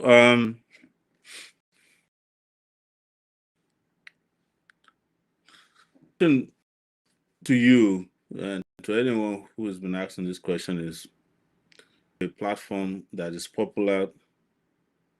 When I say popular or unpopular, but huge, where you waste your life, or the one that purportedly waste your vote, which one would you go with? You and I know the answer. Platforms don't grow wings on their own. They don't become big until people make them big. But what's important about this platform is that we've kept it clean, we've kept it strong, we have kept it compact, and it has been made to be the platform that people look up to on a daily basis. I have spoken intensively about it that I'd rather have a platform that's untainted than to big platform that is here to ruin lives. Otherwise, I would just quit politics. I mean, partisan politics altogether. So that's been my position. If we want the platform to be great, we're going to make it big. It's not a person's job. It's not I can't on my own just turn this platform, but we all, if we do what we need to do, we can turn this platform to become the biggest, not only in Nigeria, but the continent of Africa. There's nothing about the platforms that waste life. Nothing about them. They don't even have members. They only have transactional people, politicians and gerrymanders and carpetbaggers and with low morality. There's nothing to be referring to them as a big platform because there's nothing big about big for nothing. So the question is how are we all collectively committed to making sure that our platform, that's a challenge that morphs into your second question about the youth. It's the youth in Nigeria, or the youth of Nigeria must have not a secondary ambition, but a primary ambition to make things work. Somebody was making fun of Babangida's son. I saw it somewhere on Twitter. He said his Babangida's son, who was given a job last week as the chairman of the Bank of Agriculture by Tinubu, he said, you are becoming the chairman of a bank, at the age of a former head at the age of 52. So, but what is the ambition of young people in Nigeria? A lot of them want to become special assistants, special advisors to people who don't listen to advice, people who do not want your assistance. They just want to pay you off so that you're not disturbing them. A lot of them are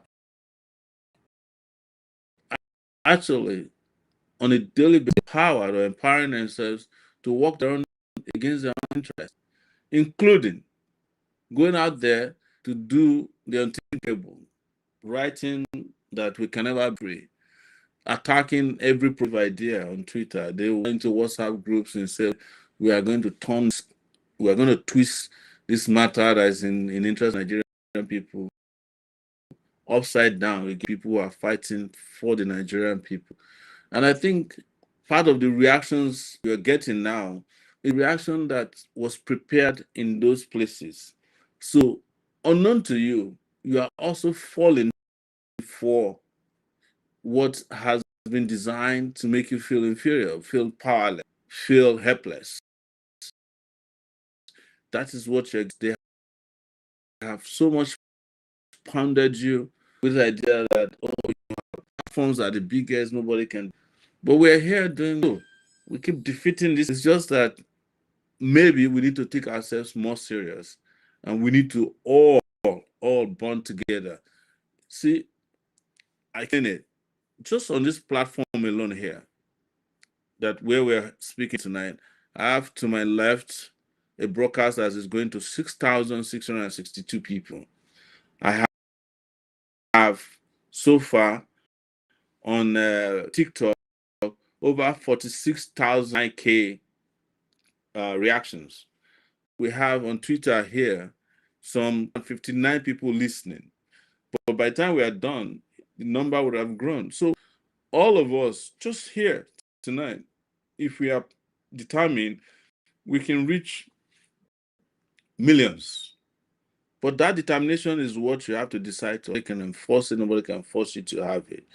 But it starts with you and me. I took this decision a long time ago when I was alone. And look at where we are today. Even the people who would say to you that you guys are small, it don't matter.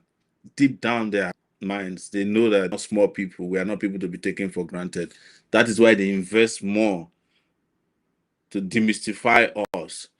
And that is why we must not allow the brainwashing to get to our minds, because they're targeting your minds on a daily basis. You're not great, you're not effective, you can't solve the problems, instead of you then get to a point where you are throwing problems at every solution proffered to you. I think we should change that mindset, and the moment we have more people who has the positive attitude and mindset towards, the quicker we get to the promised land. Thank you, Mr. Shori. Alrighty, I do have two questions. I'm actually not sure. Oh, I think it's one of our comrades in the group chat. So, oh no, from X, my apologies. So someone asks, many Nigerians are losing faith entirely in elections. In your view, is there still hope in the ballot, or should our focus shift elsewhere? Number two, we always hear that Nigeria is rich, but Nigerians are poor. So who exactly is Nigeria rich for? Who benefits? Who benefits? You know them. Nigeria is rich for the wealthy. Well, they become wealthy because of connections that they have, because of the patronage that they get. They come from the families that some of them come from. Some of them do it by way of even conjugal association. They marry to each other's family even when there's no love, but for business. So we know the people who Nigeria is rich for is about 1% of the population of Nigeria. And Nigeria has almost 99% of its dimensional poverty. And you, me, workers, and make you poor, the easier it is for them to use you for whatever they want to use you, which is sometimes they use you as billboards to advertise your own by giving you a piece of clothing that they have their faces designed on. They ask you to carry flags for their party, even when you don't understand the name and the ideology of the party. They ask you to sing and dance for them. And then you end up waiting after elections in front of their houses for handouts. So it is a great paradox, a terrible paradox for our own people. So that's the reality that most Nigerians are faced with in this era, and it's very, very sad, very sad for our people. We keep recycling the same terrible people, the same terrible politicians, the literate, the disorganized, mediocre politicians in our country. And even when we're supposed to move away from this kind of conversations, we keep tying ourselves down to conversations that are irrelevant to our development. And that ties into your first question about why people are losing faith in elections. Why would people have faith in an election? You know the results already, even when elections have not been held or had. The other part of the question is, should we move elsewhere? We've been saying this for a long time. That is the idea of revolution now, which we started in 2019. We have said it, and some people don't like to hear it, that elections by themselves, going by what we know of elections, all of us know this truth, cannot work for us. You know, that if you are going to have election work for you, it has to be more than just elections as they are, as we know them. It has to be a revolutionary moment that cannot be messed with by the ruling class in the country. But elections by themselves, as we know it, as they are designed, as they are already being proposed by the ruling class, whether it's the ruling party or the coalitions that they have set up, by which they have been bamboozling and, you know, blackballing Nigerians in recent times, are going to solve our problems. Can you imagine the amount of energy some of you have spent in discussing coalition? Even when we saw through them early in the game when they started, people were telling us, "Oh, go to the coalition. You know, if you don't go to the coalition, you are the enemy of the country." It's the same thing that happened in 2020. It's the same thing in 2015. The same thing in 2019. Same political class members will set up fake, bogus platforms that they call political parties or coalition, and they have you tied down to it. They lowball, this into your space, and you are all held up just discussing, fighting over things that don't concern you.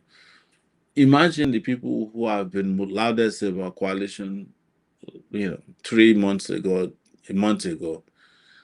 They have even pulled out of the coalition because they knew that the coalition wasn't going to work. But they are organized in their scheme, because these are Ponzi schemes, to confuse you, and that's what they've done a good job at doing. I don't know. Some people have registered in. I have some guys who have registered in 3 political parties in the last 3 months. Well, some of them follow their roof SDP. Some followed some of them to ADC. Now the political parties that they are waiting, they believe will be registered by INEC to join. Some of them were in Labour Party. They have been campaigning for people not to join, to leave the Labour Party online, and then they are back to the Labour Party, or they are in the middle of nowhere. Of all people, we are the only ones who remain where we are consistent, strong, solid, and unmoved by these distractions.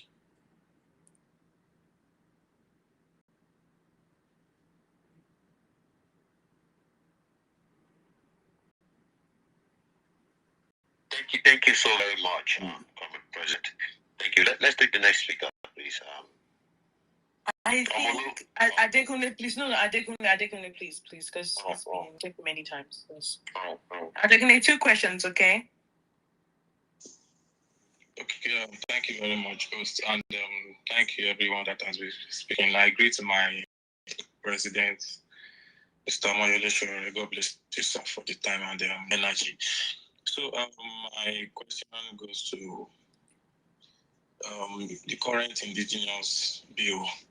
So what is your take about the indigenous bill that is being passed right now, and the benefit and the danger that it poses to our current community or to individual. So because if you don't mind, can you explain to me what, because I don't pay attention to what these lawmakers are doing in Nigeria.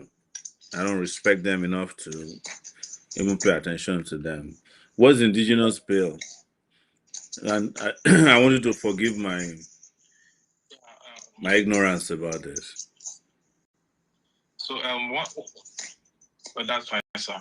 So one of the things I can say about it is allowing a stranger to be an indigene of a particular environment within the space of 10 years. And we are saying the kind of threats it possesses, like people of the society or the community don't have access to what belongs to them when it is claiming is an indigene to that very community. And this kind of bill lacks transparency and political instability.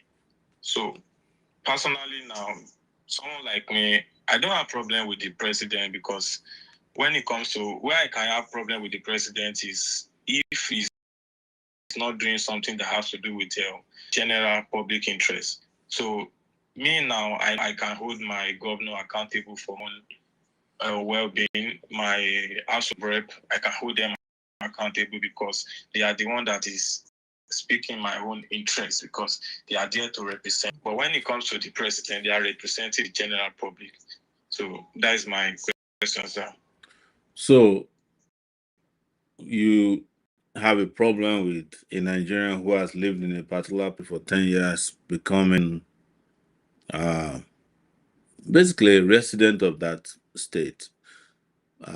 That's what the indigenous bill is about, that if someone has stayed for 10 years in a place, he could be counted to be from that place, geographically speaking.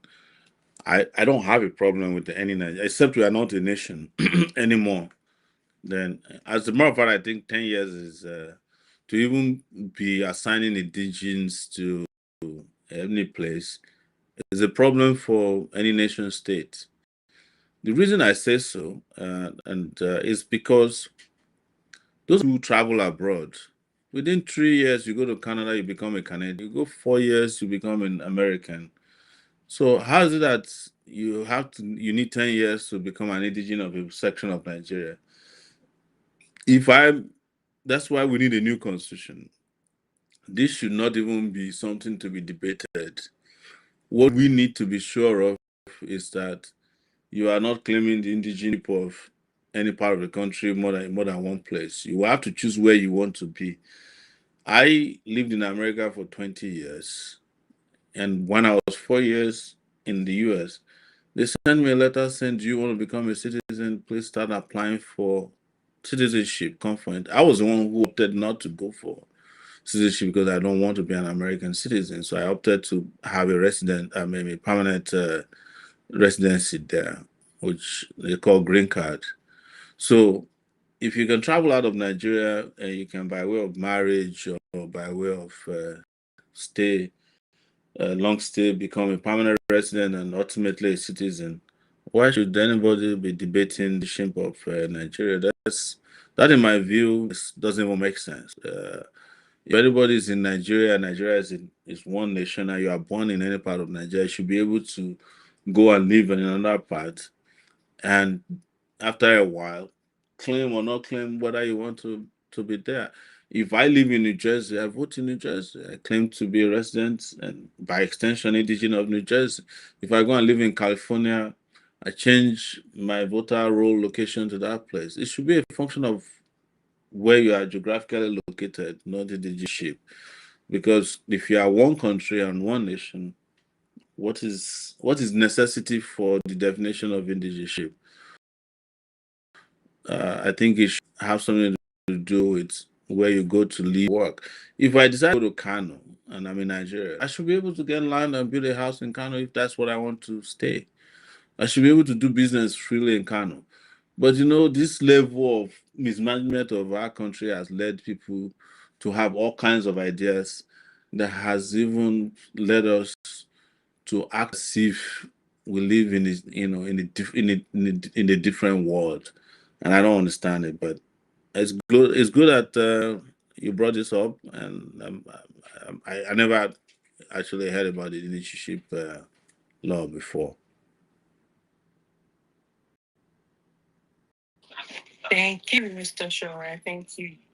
I hope, Ade, your question has been answered. All right. Okay. Yes. So I have a question about GMOs. What's your take on GMOs? My take on GMO is almost 10 years old. I have been opposed to GMOs some 10 years ago.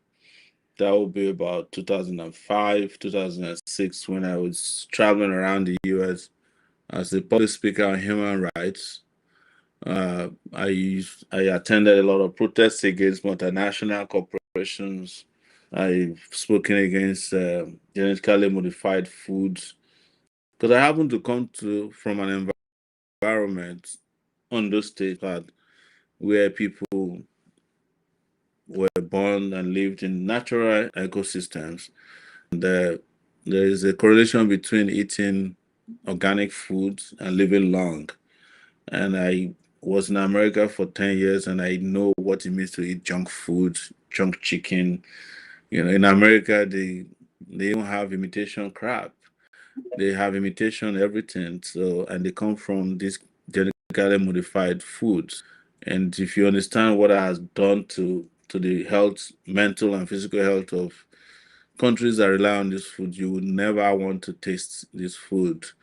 And if you're not careful with GMOs, you all just become guinea pigs for social and medical experiments. So I'm completely opposed to GMOs. I believe that our lands are fertile, especially the alluvial soils of this country, and we can plant anything and it will grow. So why should we rely on genetically modified food? It's something I don't understand, except if we want to continue. And this is part of the question I asked earlier, by the way, that, when pets are your leaders, they will accept anything. You find out that most leaders of Nigeria, both at the parliament, I'm talking about the National Assembly, governors, even president, don't even know the meaning of genetically modified food. When they go to conferences to discuss this issue, they fall asleep over there. They don't contribute anything meaningful. They are more interested in collecting what they call Leicester Code. And laws in this country, as has been revealed, are not even drafted by our lawmakers. They use third-party NGOs, consultants who go and copy laws from other countries and just copy and paste them on us. And because the truth is that we keep electing some of the worst characters in our midst, some of the most ignorant people, uneducated, foolish people to lead us, and the majority of us who are smart, so to speak, are on the complaining side of things. We're always complaining, but when it's time for election, we let the idiots become our leaders, and then we complain every 4 years. And that's what should change now. But to your question, once again, I'm opposed to GMOs. I won't let anybody come near Nigeria with GMOs, genetically modified foods, because we can grow organic food not for Nigeria, but the continent of Africa. But we have to secure our farmlands. We have to ensure that kidnappers don't take over our forest. And we have to ensure that we are very, very, very meticulous about who brings in anything to this country and how our food source is secured in interest of the health of our people.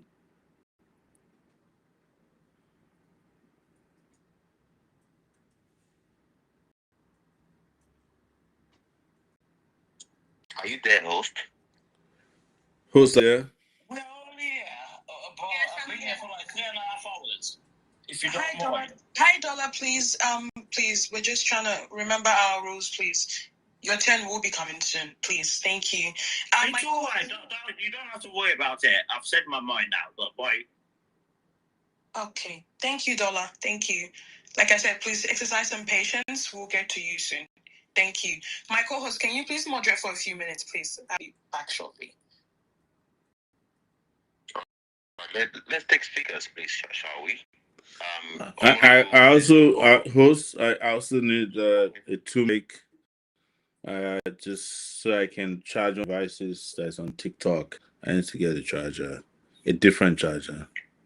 So please take some people who might want to make contributions and not questions, or you take the questions when I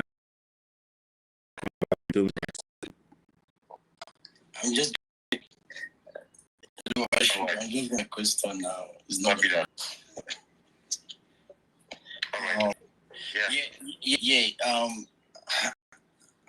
Good evening, everybody. Thank you for having me on this space. Thank you for hosting this show, Civic. Thank you for everybody joining this space. My question is that I know Gavashu is not here, but he will be back and he can ask him this question. It's mine. What would he say about the LGBT community, okay? And will he legalize them to have freedom in Nigeria? You know, does he have a soft mind for the LGBT people? And my second question is, as a former presidential candidate who aligns with AAC, does he intend to have any coalitions with any political party to prepare for the upcoming 2027 elections? Yes. These are my questions. Please, I'll wait for Mr. Shogore to get back and answer. Can you come again with the second question, please? Oh, my second question is, as a former presidential candidate who aligns with AAC political party, intends to have any coalitions with any political party in the 7 election? All right. Noted. Yeah, so those are my two questions. Please, about the LGBT, I would really like to hear from our show, because I know people from Nigeria, they don't really like the, homosexual and all that. But I know there are a lot of them in Nigeria. They also need to come out and, have their own freedom. They are humans. They need to express themselves. Transgender, they need to be free. We don't have to bully them and all that. So thank you so much. Yeah. All right. I think I'm back now. Can you hear me? So I know you asked about LGBTQ, and also your second question was what? My second question was about coalition. Yes. Yeah, coalitions. Yes, correct. So, one thing we must admit about the Nigerian society when it comes to choice in terms of sexuality is that we are pretenders. We pretend even about being straight. So also other sexual orientation, because we are a heavily cultural and religious society, and because religion takes precedence over reality, people tend to be antithesis of reality. But what my position has been about sexuality is that we have so many problems in Nigeria that my least concern is who is sleeping with who. The reason why we are discussing sexuality in Nigeria is because some people felt it was so necessary to go and make a law to regulate who is sleeping with who in Nigeria, which is in accordance to the pressure of election or the pressure from the religious, the little time that I've been in Nigeria, particularly in the last 5 years or 6 now, since 2019, I found Nigeria to be heavily sexual, I mean, to have a huge presence of people who are gay, uh, lesbians, and whatever you describe in those 4 letters, they're here.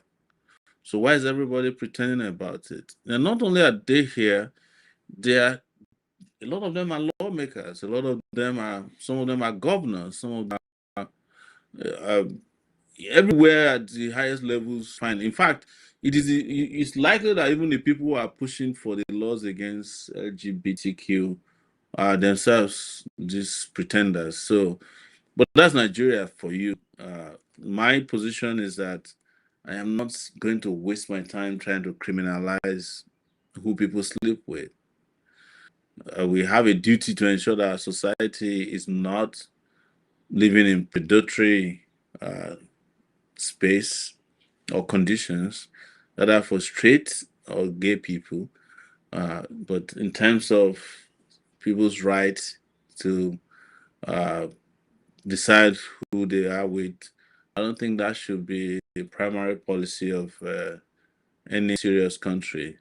And I'm not saying this because I lived in America, because I know people will say, oh, it's because that's what America did to show it. No, it is because I don't want to be a pretender. I don't want to be pretender. People who are not engaging in this uh, in this preference. So I just want to answer your question directly.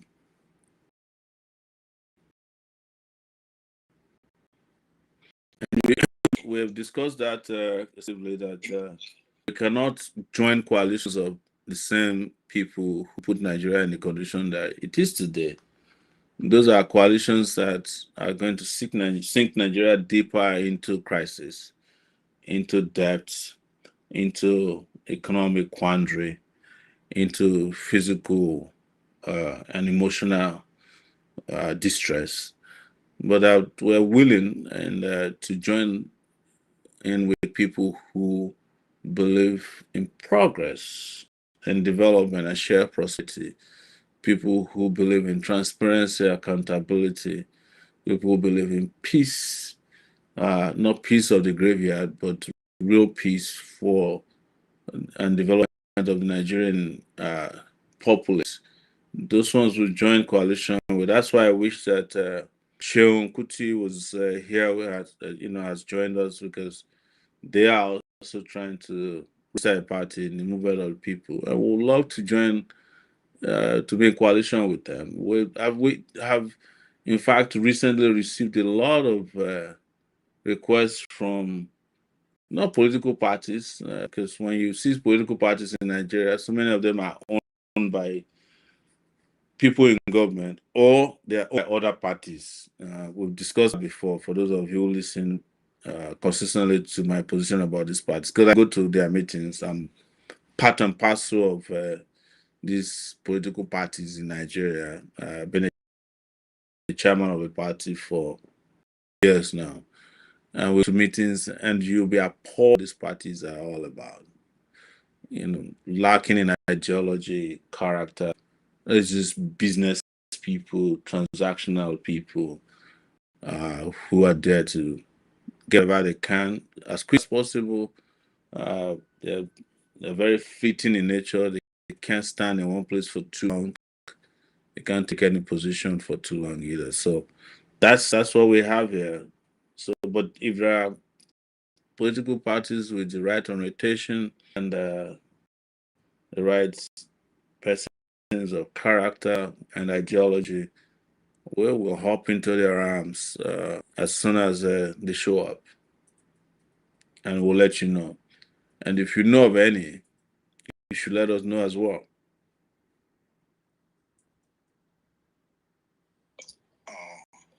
Okay, Mr. Shure, thank you very much, sir.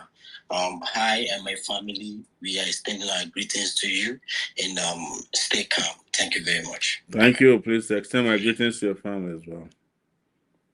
Send my regards to them. All right. The light will be back. Ultimately, I did not get to shout. That was the whole point, was it? Or was it not? It doesn't matter anywhere. For me, I can reach out directly. It does not mean anything to ask. Was understanding war or how it works. All these petty questions. How are you going to make potato cheaper in Zamfara? All those does not or do not do anything for the party. Does not mean anything to me. Anybody who is start talk, you are welcome. What I was going to ask is, what I've been getting as feedback, right, is when show will not always be available for this kind of chit chats. If you want to do something in Ikodu, in Kosofe, who do you need to speak to? How do we incorporate that into the website that we are going to build? How does it lend its voice to the website? Well, of course, let's talk about who they chop my mind, who they chop my mind. Anywhere. Don't just say, I'll reach out personally. I just thought that this would have been a time to ask that and Is that dollar my friend talking from London? Of course it's me. Yeah. Let me voice now. Yeah, I know your voice. Sure, you're still here. So yeah, Sure. listen, dollar. Yeah, Dollar. You know that there are times that if I'm not available, I could ask you to just stand in for me, and you do a better job than I can ever even imagine, right? So,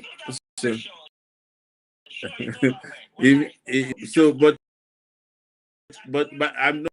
I want to agree. I just want to also bring you up to speed that a lot of work has been done. In fact, we're supposed to have a new website.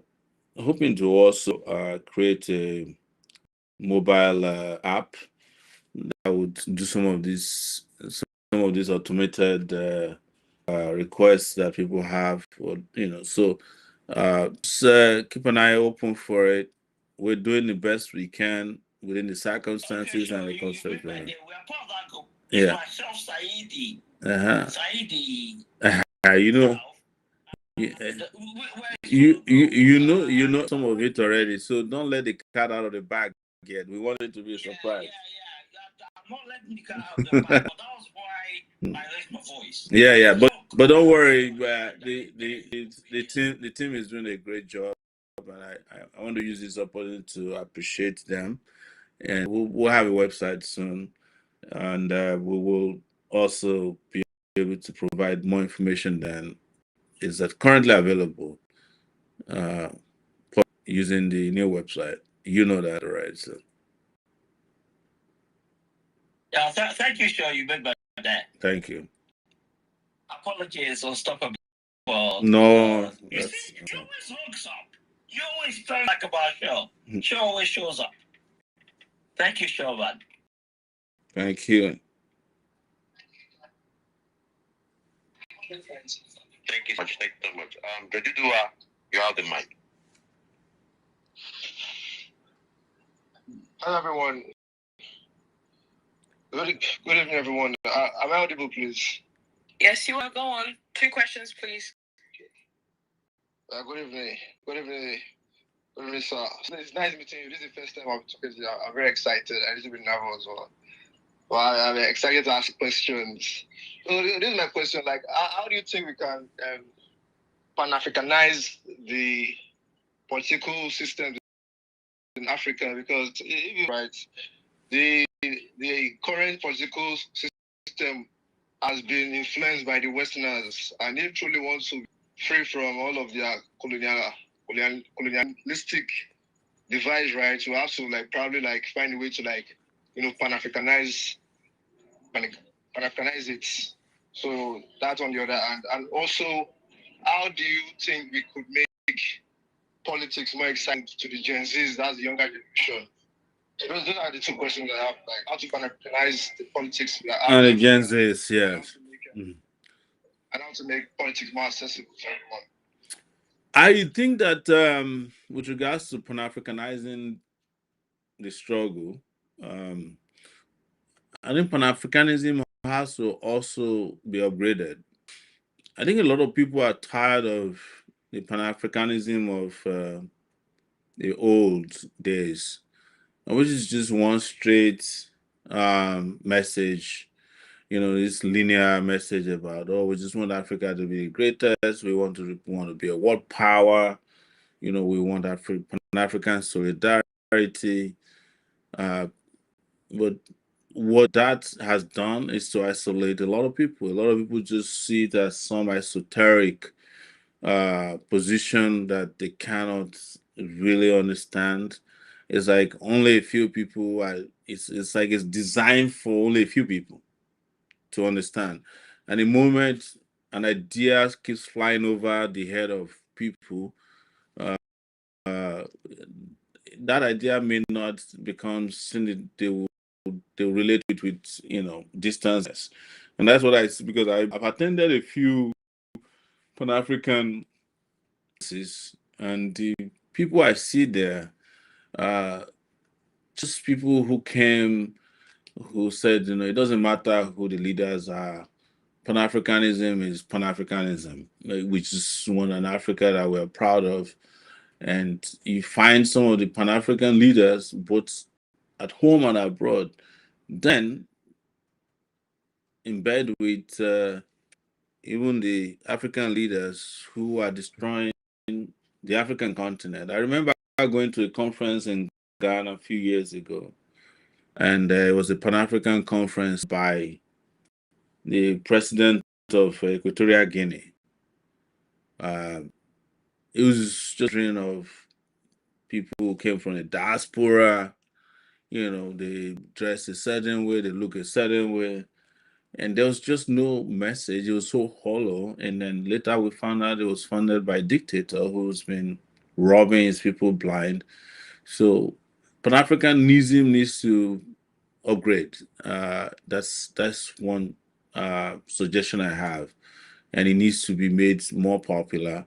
It needs to speak to what Africa is today, and it needs to change. Huh? Okay. All right. I heard Shenkuti has joined us, which is great. That's the real Pan-African introduction that we've been waiting for. So, that's and that again speaks to your second question. That Pan-Africanism must be broken down and to the new generation, the people we call Gen Z, to the point that they embrace it and they take it from where we are now. Pan-Africanism should not continue to reside with the old Pan-Africanist ideologues, if I could use that word.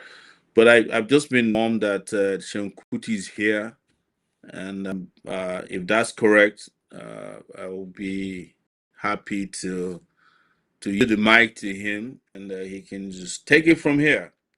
Shenkuti, are you here? Hey, Sheon Baba. I can hear you. I can hear you. I can hear you. We've been waiting for you all along, so.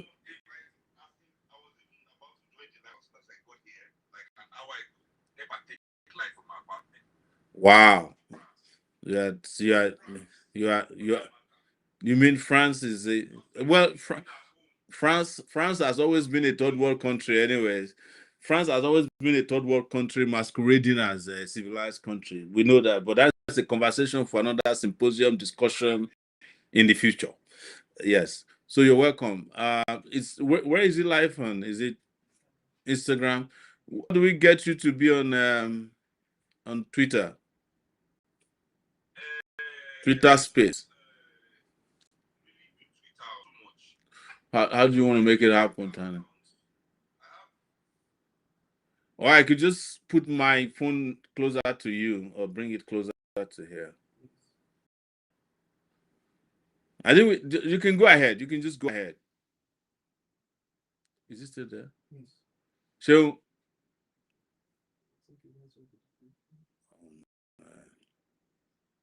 I think it's time to get his guys to make it work, like what you've asked. can you guys hear him from here? I could hear him earlier. It was slight. Yeah.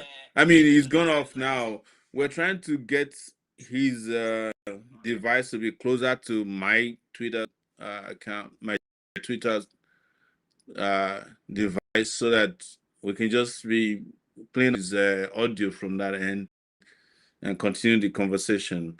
Is this loud enough to? Okay. All right. Let me just push this a little bit closer, and hopefully, is he still there? Or he's disconnected? Sure. Yes. Can I ask you a quick question?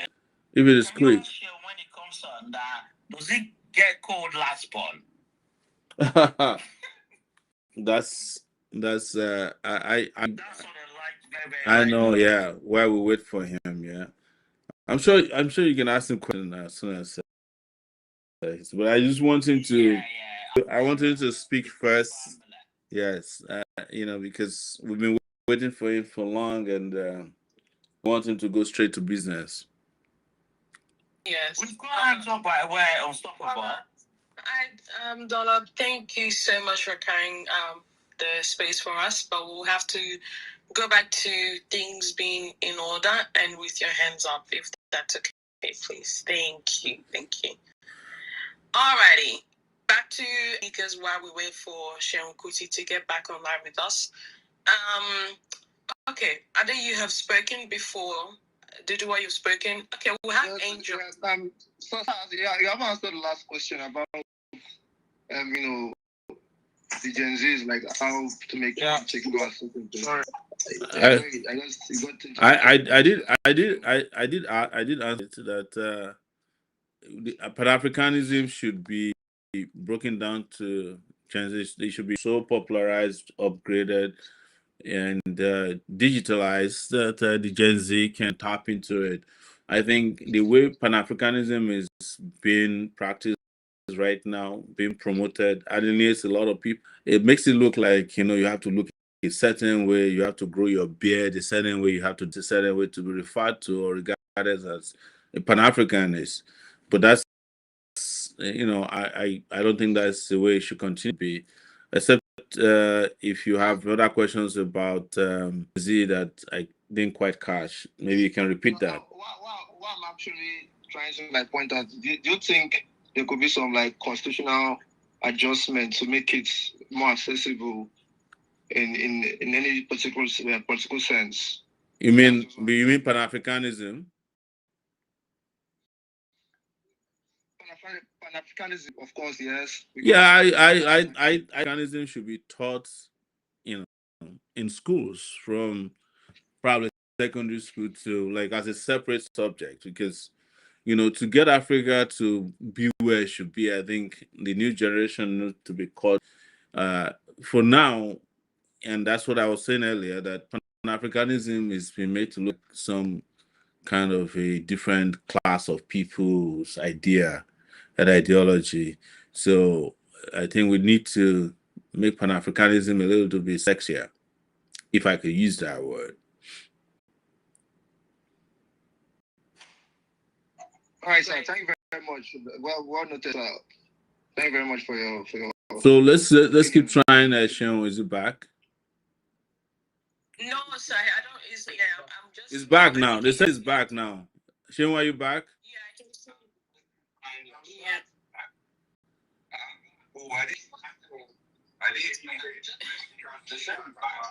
Please, if you've spoken and you're not making any more submissions, please go down so we can make space for other speakers, please. Duduwa, you've spoken, please go down. Can you let Sean speak now, please? He's back. Yes. Is it there? Okay. I'm here.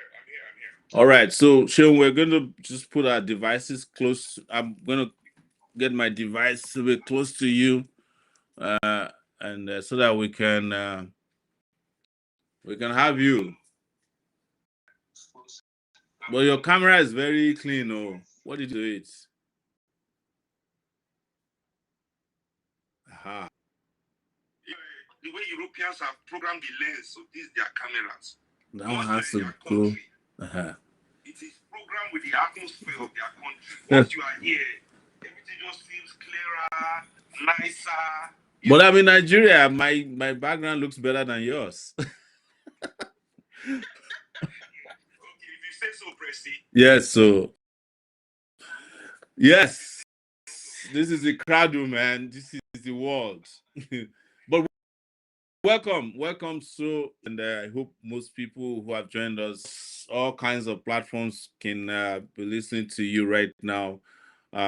We have Chichi, who is a moderator for the night. I want her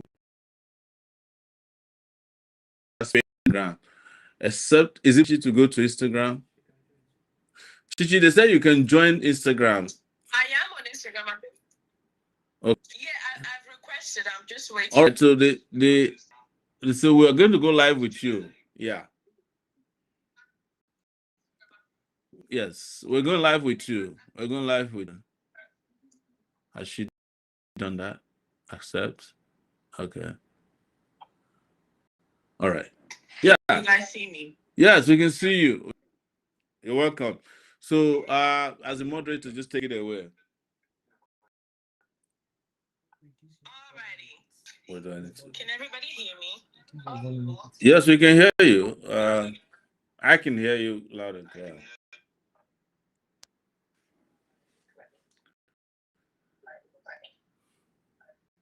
All right, I would love to welcome the Socio-political. I think you need to get rid of one of your devices. I think there is like echo from two devices, so that might be a problem. All right, I think I can hear me now. Yeah, but you're still echoing though.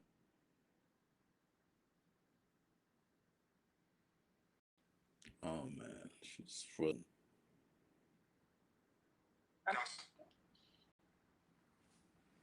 Okay. Can you guys hear me now? Yes. Okay, good. All right. I would love to welcome, let's go straight to business. I love to welcome Socio-political, who is an Afrobeat artist, a Pan-African thinker, and a defender for truth, carrying forward for the legacy of Fela with boldness and clarity. We welcome you so much, Socio-political, and I'm honored to be here as well. So please say, what's your submission? What do you have for us? Well, I'm very happy to be of the conversation today, and I just want to make a little correction there. You said defender of truth. I'm just on the side of the truth. None of us have the capacity, strength, resources, knowledge, wisdom to defend the truth. The truth defends itself. You just have to pick. Nothing. The truth needs no defense. Just that we live in a very unjust world. But that aside, I'm happy to join the conversation and speak to young people on how we as African people, especially young African people, can realize Pan-Africanism as a solution, to the African question. What is next for us as African people? Do we even necessarily want to still be African people? Do we need to be African people for next step to be taken in our lives? I think these are all legitimate questions. And they are all valid. Whatever position you take is valid in its own right. What is lacking is conviction. What is lacking is conviction. And we as African people, I feel to a certain extent, know what is going on. We know the truth, but do we have the courage to stand on the truth? Do we have the courage to act on the things that we already know to be true? That's why I say, we can't defend the truth, or we just have to know which side we want to stand. Do we want to stand on the side of what is true, or we want to continue living in make-believe? And make-believe really for me as African people is that belief that we can become that which oppresses us. Be it in class interest, be it in racial interest. African people, for some reason, believe that the solution to their oppression is to oppress themselves. In different ways, shapes, or forms. The one that does not work for will rush to religion to go and oppress from there. When all that one doesn't work, they resort to crime and try and oppress from there. And it is also not our fault as African people, because we are left with no example of what it means to live in our way.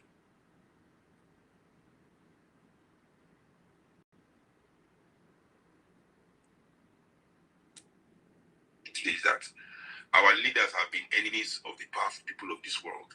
So for that reason, it is not their death that is the worst thing that happened. People die every day, as me and my friends like to say. When you try to come and cry to me that somebody that people die every day, that aside, it is not their death that is the great tragedy, but their erasure from our consciousness. The erasure of our great leaders from our consciousness has removed the example of what it means to be living in the way that will liberate us, the way that will elevate us. All that was left is this maladjusted,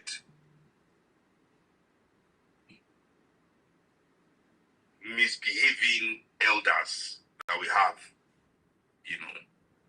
That's the word, maladjusted and misbehaving. As Ikwe Amra called them in his book 2000 Seasons, ostentatious cripples. And I think that's the greatest definition, because to be crippled is not to be hindered in mobility or hindered in speech or upside. It's the crippled. When you become so small that you will have billions of dollars, but all you can do is look for what to buy with it. That you have removed from yourself the capacity to do what $1 billion should do in your nation. You have reduced yourself to having $1 billion, able to buy what other people making and chase after the latest trends like little children. To not be able to rise above your ambitions as a teenager. The same thing you dreamt of when you were in high school. To buy a car, to build a house, to marry a wife, to chase. So you have become a billionaire and now you are doing it billion times. You have not left, you have refused, crippled your spirit. At that point, it has not left, it can't grow to hide this deformity that manifests itself. So that defeat manifests itself in our society in so many ways among our elders. The so-called elites of Africa, both business and political, it manifests as treachery. Because they are traitors of their people. It manifests as greed. It's gluttony. When somebody's coming on TV, they say food is falling from somebody's mouth when he's rushing food. So you should understand. And this gluttony, forget the Russian jollof rice food that they talk about. Remember during COVID, that the whole world donated food for Nigerians, for poor Nigerians that don't have anything. Gari, Indomie, rice, everything. People with private that already own private jets were stashing Indomie, hiding Indomie from the poor.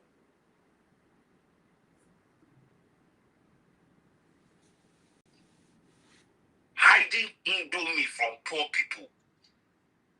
I mean, what else do we have to say when you get to that level of deformed, when your spirit is that deformed?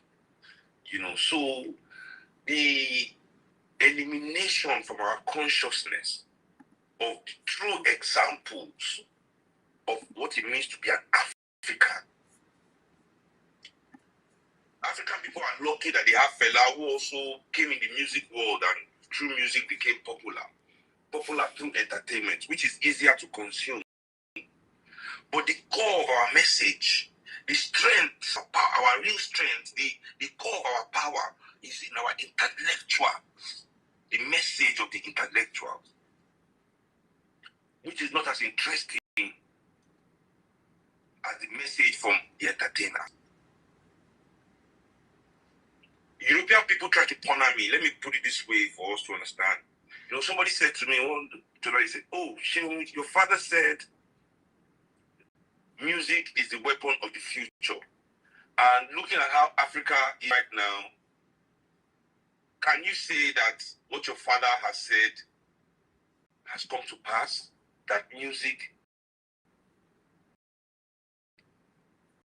will liberate everybody. So you see that, you know, music is the weapon. And suddenly somebody leaves, music will liberate everybody. Many of us here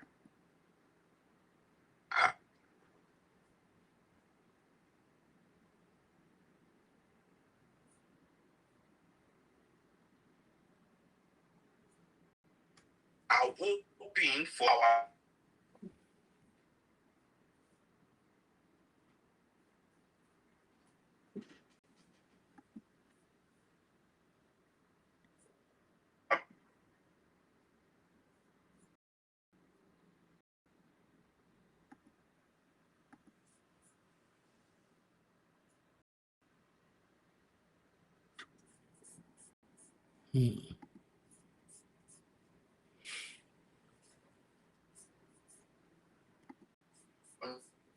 I think we lost them. And talent are their own things, and intelligence is something as well. You know, many talented people are stupid.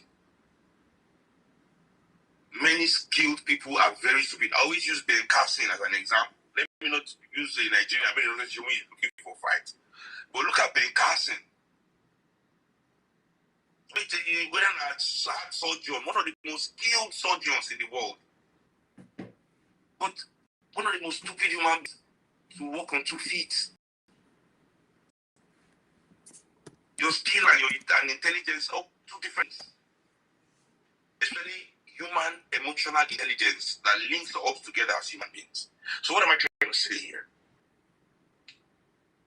That many of these are our great leaders that would have showed us how to be African people.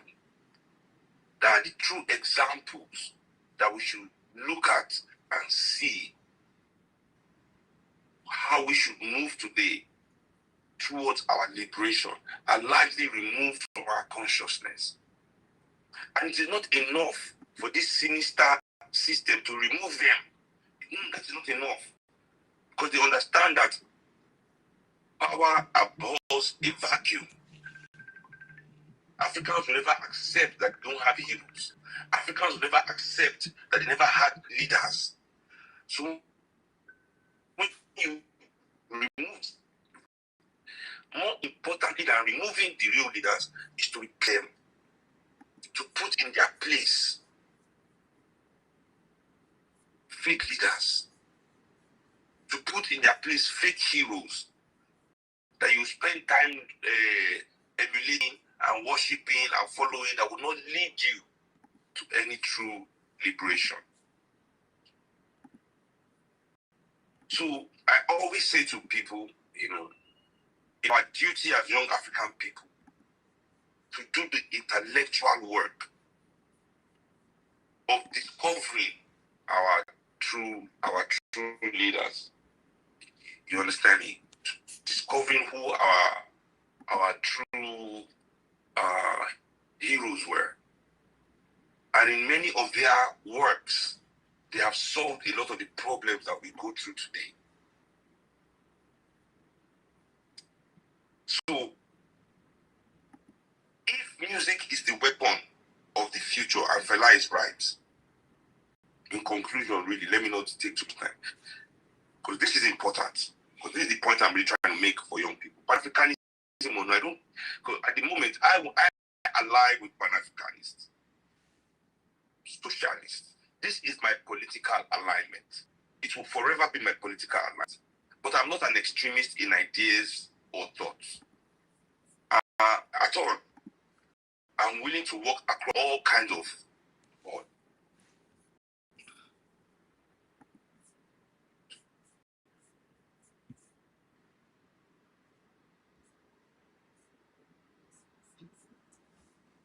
You ask me to take modernization for development. So, if music is the weapon, it don't mean that all of you need to be looking for musicians and famous people to liberate you. That's not what that statement means.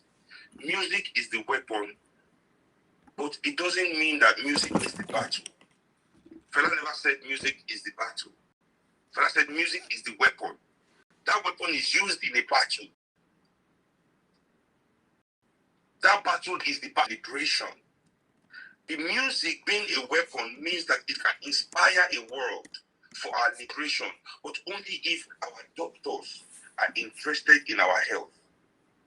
See, music, conscious music, political music becomes a weapon in the hands of a doctor that is in the battle of restoring healthcare in our country, that is interested in healthcare in our country. Music becomes a weapon in the hand of the lawyer that is interested in justice for our people, that wants to fight for justice in the country. Music is a weapon in the hands of journalists that seek the truth to share with our people. Music can only be a weapon in the hands of teachers that are interested in knowledge, public administrators that are interested in development of our nation, and so on and so forth. Entertainment and music, not where you find Pan-Africanism, is where you find inspiration to strengthen your Pan-African journey. We are all the heroes in this story. In the Pan-African story, at least, we heroes. But we must be interested in too. And there's no, I can only spark the interest for you.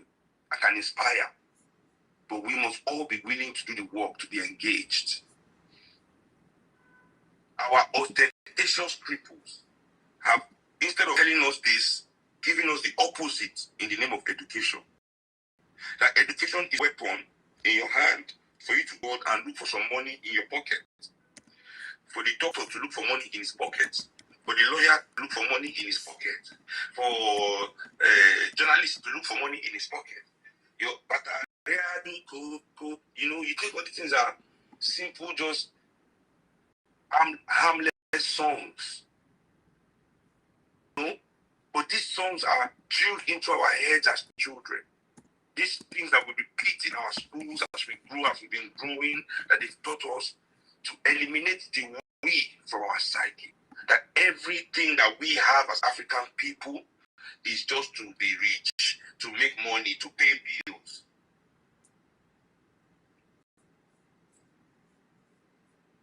We forget that our nation development be divorced from our national talent. And that is simply what Pan-Africanism means.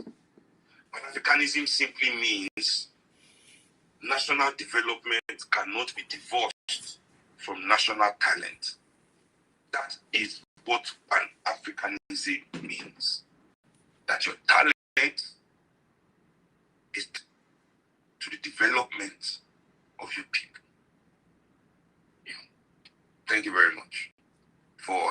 enjoy, pursuing this life. It's been a long time. I sat in the same room with my man here. Exactly. Let me know. Exactly. It's like we will have a showore among us. And they'll be comparing him to a politician like Peter Obi.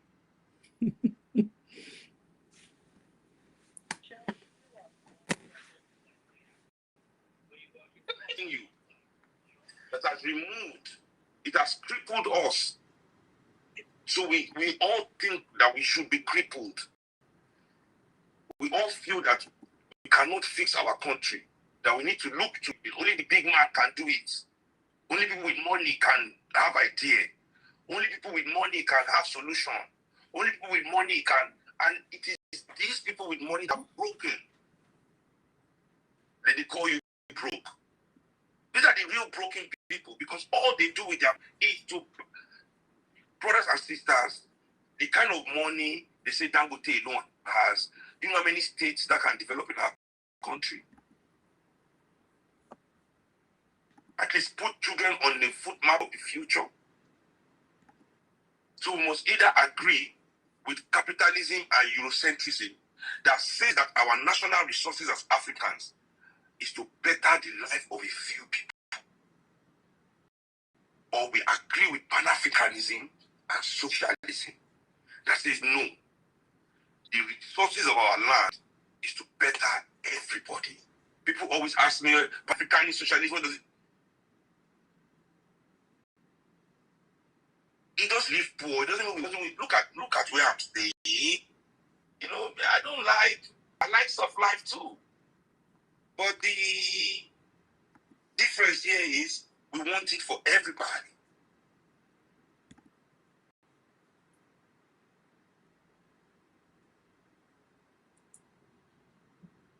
Symbol that a good life becomes a status symbol over your brothers and sisters. That the fact that they cannot eat and you can eat is why you are better than them.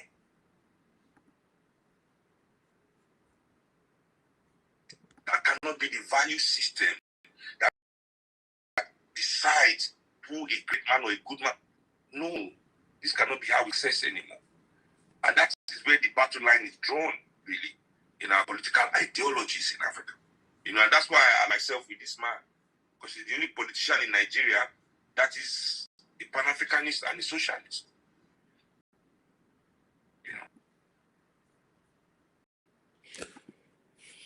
Wow. So let me just welcome you once again. Chichi, are you there?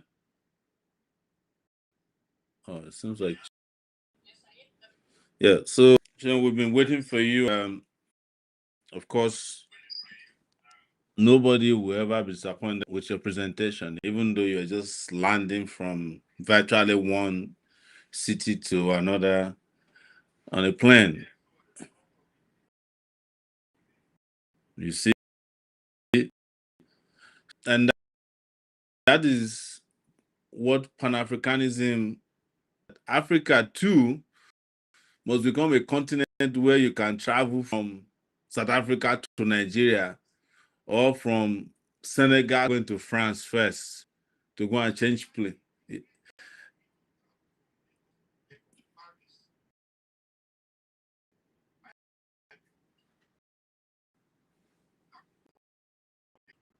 Yes, I know. So, because to go to any country from Nigeria, you have to look for odd days to travel. Some say Wednesday and Friday. Some flights are on Tuesdays. They just choose it. Yes. Yes. It is terrible. Yes. Yeah, like.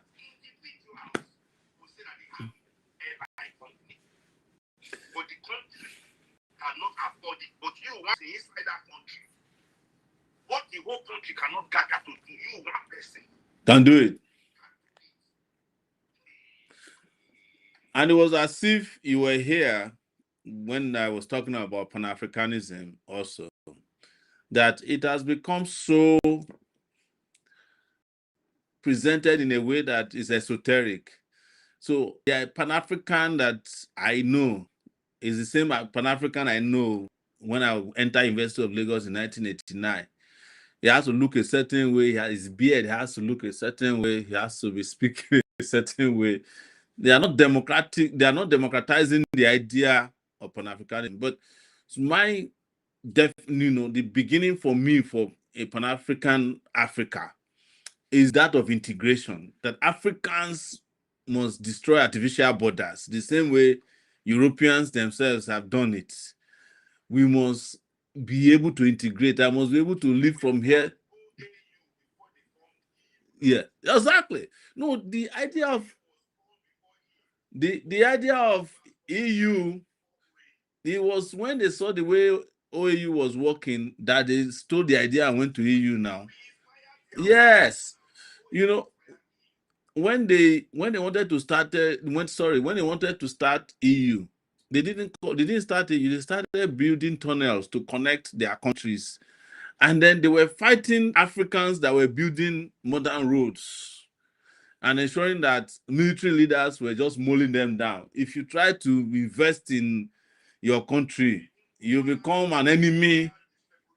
Yes, yes. So Ture Nkrumah. Yes. Look at there's a motorway in Accra that Nkrumah built. Is still there till now. The ones that were built after him have all been washed off. So, but Nkrumah is the criminal because he was building road. Nkrumah was saying this cocoa that we are making here, we must also ensure that the factory that is producing chocolate is here. That was his crime. Suddenly they said, Nkrumah is a thief. And then they went and brought all these military gangsters. And yes, all of them. They they are never in short supply. So, and it's like what you are saying about Nigeria also. Same thing I've always said. Nigeria doesn't have an airline. You understand? Now, the presidential fleet of Nigeria has more aircraft than Air Rwanda. Instead of them to start airline with the 737 that the president was using before he went and bought this jumbo jet, they have now put it on sale in Switzerland. At least can't we start an airline with that one? And they probably already bought it. So you know what they do now? They first and foremost went and refurbished it with huge, whenever they want to sell something to themselves, they will use public money to refurbish it first. They have refurbished this with huge money. And now, suddenly, we found out 2 weeks ago that it's on sale in Switzerland. Yes. Of course. Yes. So they are suddenly I'm saying to everybody who's listening here, can't we start our own airline with that president jet that Tinubu was using before he went and bought the jumbo jet? That can be the starting point now. Instead of going to Ethiopia Airline to go and get a fake jet that's painted, this one is already painted in Nigeria color. Just got inside and put seats there. Let it be running 5 times to Lagos, Kabu Kabu, and let it be the cheapest. Abi? Because it has already been refurbished and it's a modern plane. It has all the equipment and gadgets, has the best toilet, best sound system in that plane. You know how much they've invested in it now. But now, the accumulators are trying to sell it. Anything they want to sell. Yeah? They already, I'm sure. I have no doubt about it. That one you don't need Babalawo to tell you now. The advertisement is just to fulfill all righteousness. They have sold it. I'm very sure. Yes, and you know that the person who purchased this 737 for Obasanjo is the chairman of their new coalition, David Mark. David Mark is the person who bought this 737 Obasanjo. Is the one who purchased all the Falcons and the G4s, Gulfstreams for Jonathan. And each time they want to buy a new jet, they will claim that the thing develops a fault over the Atlantic. And I was like, if a plane is flying from US and develop a fault over the Atlantic, and how is it that it was able to get to Nigeria? But that's how they do it. Yeah. They will be praying. Yes. So it's always this it's very interesting. But there was a question before you came about how to make Pan-Africanism sexy for Gen Z. I've heard you say many times about this idea of sexualizing generations, and I keep asking, when you are Gen Z and when they finish with all the alphabets, what are you going to become?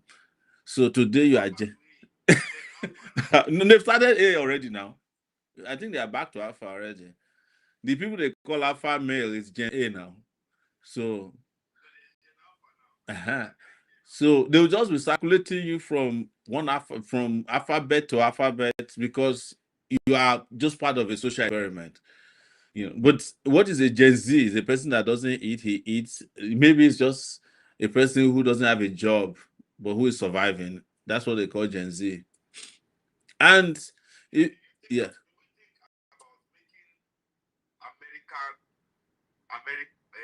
Pan-Africanism or American exceptionalism, as they say. Say yes. Sexy to white children, or Eurocentrism, sexy to European kids. Nobody has to do these things. It is embedded in their education. Yes. Well, I spoke about that before you came. That's why I said it's as if we made this consultation before you came, because the bombardment is from education first and foremost. Yeah, it's because Pan-Africanism is removed from power in Africa. Our way, which is the way, is not backed by any political power. It is powered strictly by the love and the toil and the imagination and energies of those of us that have not lost our way, that are still of the way, that are in the path. That's why it's called the struggle, Baba. It is not called the comfort. Yes. Or the relaxation, or the holiday or the vacation. It's not even called the work. It's called the struggle. You understand? And I think that's the reason, because for me, all it takes is, as soon as we begin to now bring our way into political power, the mass education of our children in Pan-Africanism and Afrocentrism would naturally eliminate this need of having to sell Pan-Africanism or make it sexy. Why would I have to make Pan-Africanism? Pan-Africanism is not a brand that we need to sell to anybody. See, that's what I'm saying, that our elders have failed us as young people, So that lack of education has, the kind of education we have, the indoctrination, rather, that we have, has completely commodified everything in our psyche. Everything is a commodity, because for them, nothing is more important than validating what the white man wants from us as Africans. We are monkeys. All we want to do is consume all these stereotypes. The job of our leaders to make it true. Yes. So that's why, how much? Okay. So that's why they continue to miseducate us as African people, as young people in Africa. So we don't really have that backing of our elders in knowing what it means, being able to move our culture forward, So this commodification aspect of Europeans because it's also their job to make us forget that this capitalism that all of them are running after, our first contact with it commodified us as human beings. Capitalism to Africans has been nothing but commodification of Africans, yeah. That life, yeah. Until the aspect of human life. And the part of us that could not be commodified, they sought to destroy and eliminate and erase our history. History, yes. Commodify our history. So Africans have no history. They are monkeys, they are savages. Our religious systems, our spiritual systems, which they couldn't even comprehend, still cannot comprehend till today. Is devil worship, satanic worship, is ritual, is this one. Our societies, the relationship we had, our familial units, which they take the key here, take the key. Our familial units, all the things they could not commodify, they trivialized. Polygamy, you are doing this one, your tribes, that's the one, these tribes, nation of people reduced to tribes. What is the meaning of who is a tribe? A whole nation of people reduced to tribes, so yeah, I now see that we as well have bought into that of ourselves. And that which we cannot commodify about ourselves, we say is not important. You understand? So that's why Jay-Z will be telling you Pan-Africanism is not sexy. Pan-Africanism can be commodified because of you. It become a brand. Yeah.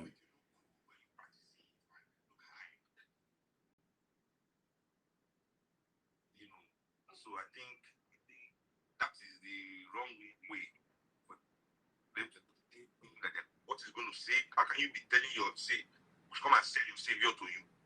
Yeah. You want to commodify your savior. The way they have commodified their Jesus too and their Muhammad. If there was no commodification of religion, I'm not even sure Nigerians. If they couldn't go to church and every aspect of it commodified, I'm not sure they'll be able to understand it. Or must. I'm not sure they'll be able to understand what they are doing there. Because this is the box that they have put us as African people, our leaders, our rulers, these failed elites, as this guy called them, Franz Fanon, this petit bourgeoisie, must make honest, make true. Of us, give him $1 billion, $10 billion. Now plane he won't buy. Very plane, very Rolls Royce. That's all. That is all. So there's no way to sell Pan-Africanism to anybody. It is not something that can be commodified. And I will even implore young African people to look around you and embrace those things that cannot be commodified, because it is where our power lies. That's where our liberation lies. And that's why they distract us and try to devalue those spaces that they cannot commodify. Those spaces about those things that cannot be commodified about African people is what gives African people power. So what do they want? They want you to not look at those things. They want you to devalue those things. They want you to think those things are useless to you.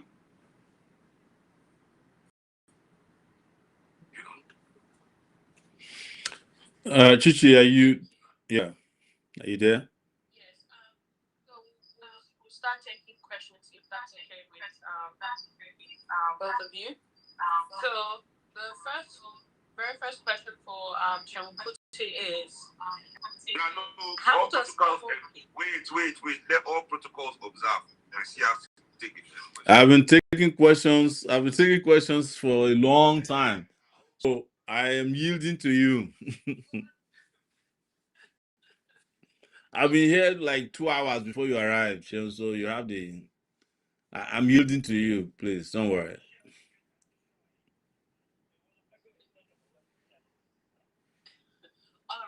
I'll start with the first question.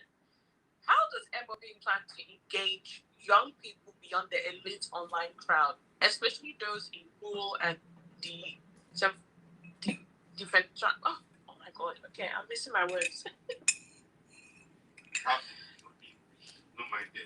It's because you are speaking English instead of speaking your real language. Yes. So yeah, especially in those in rural and obviously disadvantaged communities. Oh well, one of the things about MOD cover our party is very anti-elitist, so we really frown on only online mobilization, because you have to understand that online reach in Nigeria is very minimal. Very few people are online in this country. In our country, most of the things people hear happening online is second hand. The data is there. This is there. People have internet, how many subscribers they all have combined. Is it up to 50 million? A country of 200 or something. The price of it said, how many people can be on it? So we pride ourselves in also being an on-ground political movement. I myself have been on ground in many rural areas in Nigeria working for MOP, but not like Shosha. Show the try. But yeah, MOP as an organization, we are on ground as well, and believe in that kind of mass mobilization. Because one of the tenets of the movement of the people is that we believe that the professionals of Nigeria have a huge role to play. That being said, we believe that it is. So this is where some esoteric aspects come into our ideology, right? We believe that there's a reason why those of us that have been able to have some comfort within oppression have been given that opportunity by the ancestors. And it's not to laugh and think we are better than our brothers who are still locked out of this world in darkness, but to bring the light and build the bridge to them, to reignite the conversation that has allowed us as African people break from commodification and colonization into human again. So from this human aspect, we must together now retrace, or not retrace, rediscover together what it means to be African people.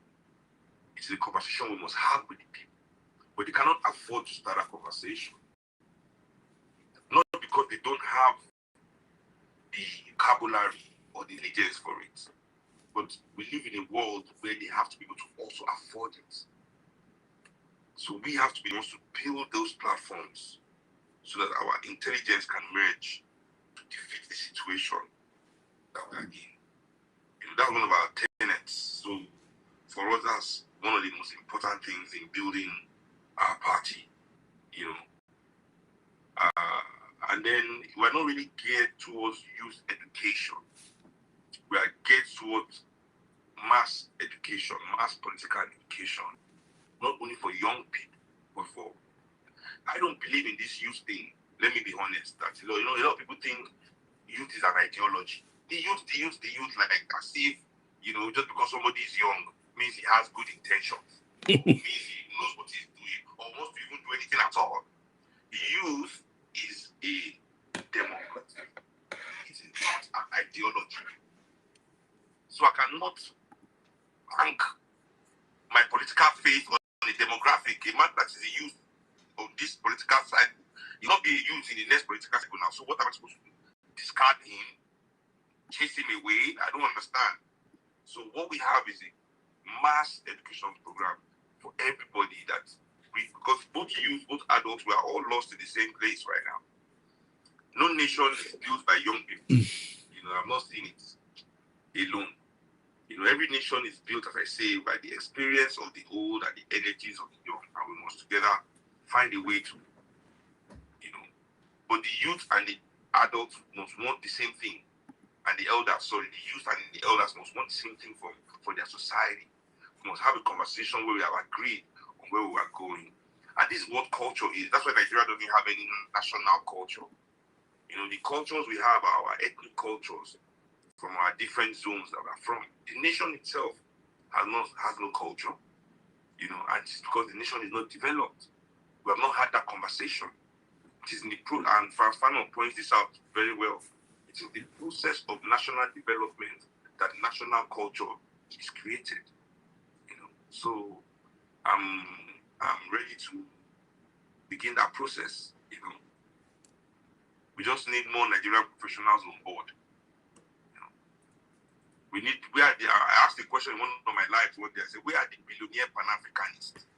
I tell you that this whole of Africa, there's no real billionaire Pan-Africanist is willing to back a political movement to bring Pan-Africanism to power. You know, that's how you understand that everybody with wealth in our continent is against us. We must find a different way to unite as people. As a people. Against these people, they are against us, for sure. You know? So, yeah. Great. Okay, we take more questions from this at the speaker section. Alrighty, so we have Jackie. So sorry if I pronounced your name. Please. 2 questions. Kishi, are you still there? Yeah. Okay. Okay.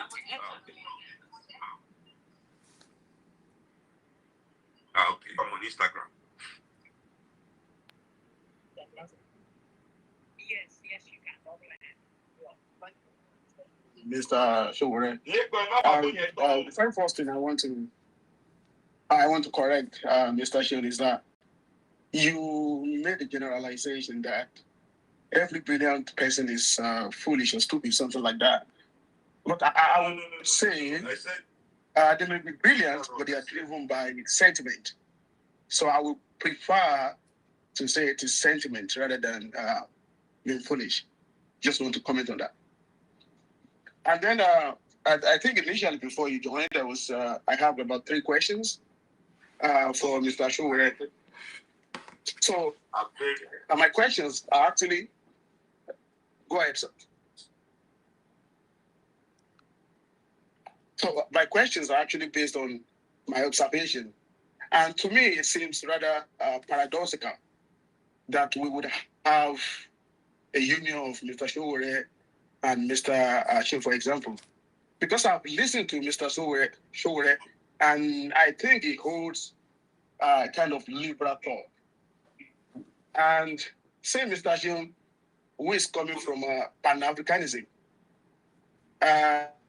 Yoruba have said, Omar Janakuki Yara. So my initial question for Mr. Showore was that, having listened to him, and myself being a centrist, and a right-leaning centrist.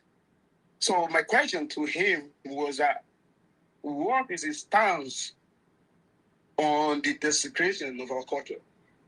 Because we cannot move forward, for example, trying to sensitize the youth without appealing to our cultural conservatism in Nigeria and Africa at large, which, in relation to Pan-Africanism, is one of the key factors. Yes.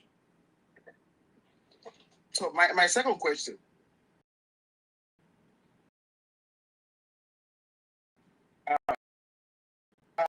We cannot have a working system, a combined effort of both the leaders and the Jamino, hold on.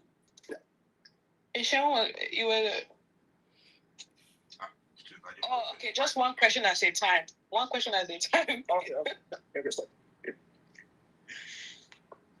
So the first one is that what does Pan-Africanism lies? Is it?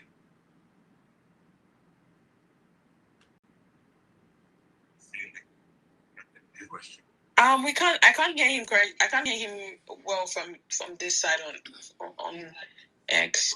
Can you ask that first question again? Oh, okay, yeah. I mean, like, when you were speaking, it wasn't a question. I was just trying to make a stance. when you were speaking, you said the most brilliant folk are fools. And I was trying to say, they are brilliant. I keep saying I said that. Okay. I keep saying I said that. I did not say that. Yeah, because I had you make an example of Benkasi. Let me repeat to you what I said. Okay. I said talent and skill doesn't necessarily mean intelligence. That many people mistake talent for intelligence or skill for intelligence. As I said, it's not the same. And I now went on to say that many of the talented people I know are very, very stupid. That is what I said. Yeah, exactly. That's what I disagree with, actually. Because they could be driven by sentiment, but that's fine. I just trying to say my thought, actually. So my first question was that you are an Pan-Africanist, and Mr. Showore is a liberal, from what I've listened to him, because he has some thought about, legalizing marijuana and all of this liberal kind of movement, including his answer to some of the questions. So you don't think that marijuana is Pan-Africanism? That's why I kind of give That's not liberal. The best cannabis was found in Africa. The first person with the trace of cannabis in her body was actually found on the continent of Africa 3,000 years ago. A pregnant woman who was treating her pregnancy with cannabis. I think the person was found between Uganda and Kenya. I'm not exactly sure. 3,000 years. The person was on, exhumed and found when they carbon dated the body. She had been around for 3,000 years, and one of the things that her pregnancy contained was cannabis. So to think that cannabis is a Western idea is strange to me. So I gave you a background. Okay. No, I understand. But you say you're a centrist, which is fine, but you're also making this position on my side as if my position on legalization of cannabis has something to do with being a liberal. I said that's not correct. No, that is actually a Pan-Africanist idea. Because we are the ones who started growing weed. We've been using weed before the white man ever existed. I'm talking about cannabis. We've been using it. That's okay. I just use it as an example. Okay. Because you spoke about the LGBTQ and your perspective. Because I think that's the one you want. I think that's what you wanted to ask him about LGBTQ. So go ahead and ask the question directly to him, since I've already. Yeah. He, as a Pan-Africanist, yes, is not going to support that. Because how did you know? Pan-Africanism, the definition of Pan-Africanism, You can't speak includes the unification of Africans, both home and outside of the continent of Africa. And it involves as well the promotion of African culture. And that is why my question, number one, is that Mr. Showore, what's your point? I don't think you are that qualified to speak on African culture to that extent. To say African culture, we are in a process of cultural discovery as African people. Many African people are African people by name and genotype only. What it means to be African has been long removed from our psyche. And together, if we are willing, we can rediscover this thing. But wearing agbada doesn't make you an African man. Exactly. Yeah, but I haven't even get my point, actually. I was trying to say those things because these are the views of the folks that you will reference, like Kwame Nkrumah, Julius Kambarage Nyerere. These are some of their views. So my own question is, what's the perspective of Mr. Showore to the desecration of our culture. Because I see him, he was fighting against some of the styles made by the dressing of the students in the university and some of his fields as well. So, if the question is for me, and one of it is maybe the last question, the one we haven't asked is my position on dress code, right? No, desecration of our culture. Yeah. So, but you mentioned dress code. If you want to talk about dress code, huh, and you want to talk about our culture, you have to also talk about. Go ahead. You also have to understand that how people dress, and Sheun just mentioned it, has nothing to do. Is it wearing agbada or dressing properly as you describe it? Because they think if you wear three-piece suit, you are properly dressed. That's not a dress code. That's a dress code of the elite. That's how they choose to define how people should dress. And it's never happened before that how people dress define how they think or their character.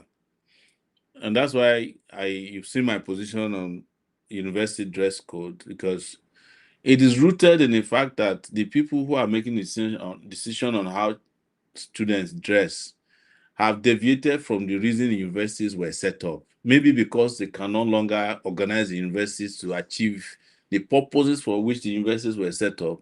They now started introducing distractions. You should dress this way because they don't want to innovate. They don't have any ideas left. All these vice chancellors have nothing left to offer.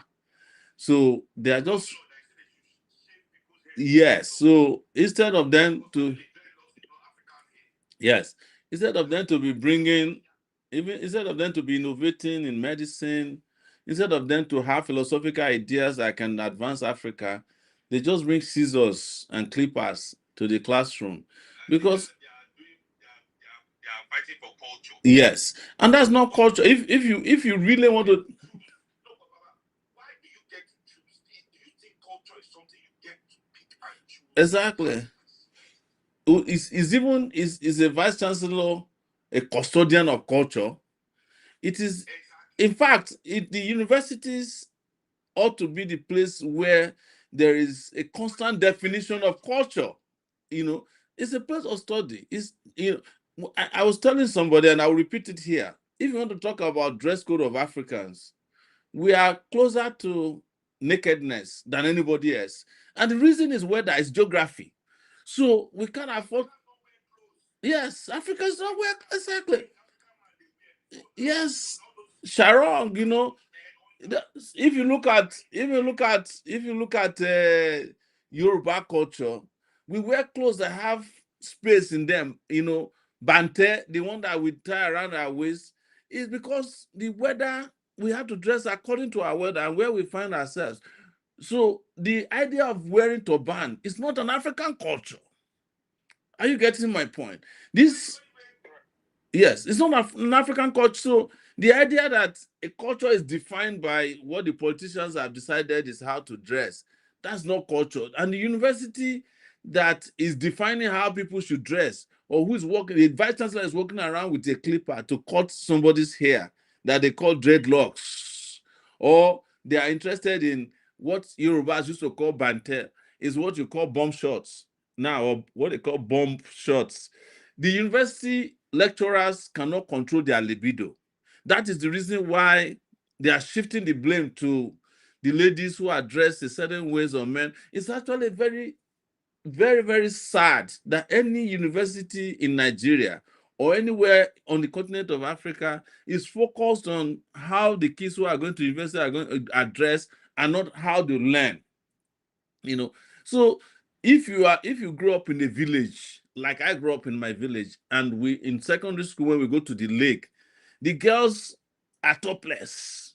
That is, we don't have we're not concerned about it because that's how we grew up. We don't even look at them twice. But if the university has nothing to offer, they will be concerned about the sizes of bras of or how the girls look, or which bomb shorts they wear, and all kinds of rubbish. That tells you that the universities have lost their way.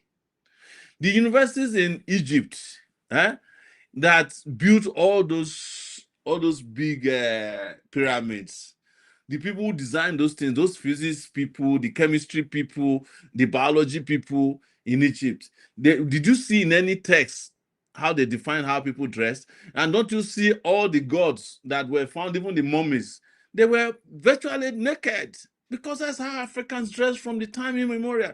But when you don't know these things, and people have mixed religion with what they call culture, they have turned African culture upside down, and they are telling you that that's the culture. That's the culture. Because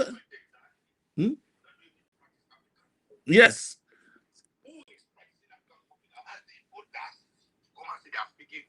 Yes. It's only when you want to bring violence or oppress, beat their wife, Mm-hmm. beat their children, demand respect that they don't deserve.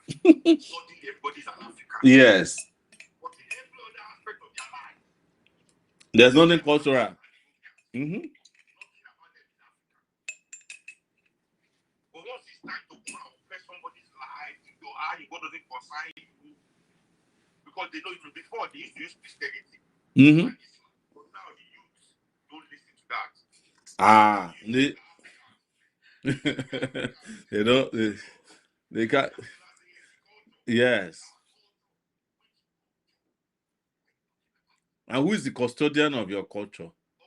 Yes. Yeah.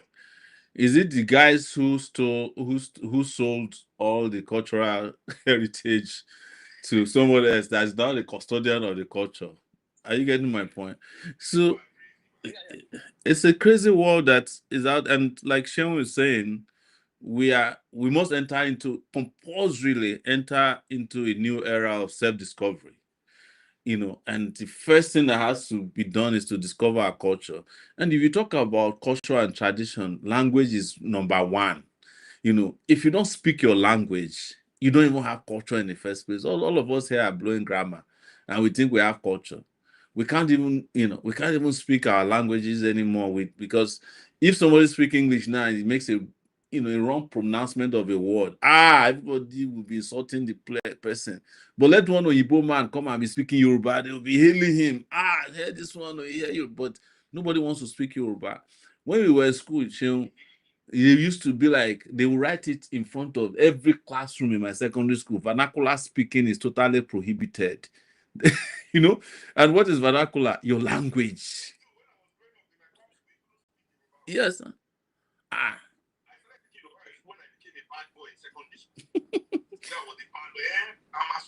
Yes. It was a crime. It was a crime. Yes. Yes. So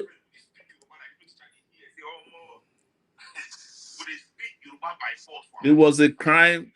It was a crime to speak Yoruba in Nigerian schools.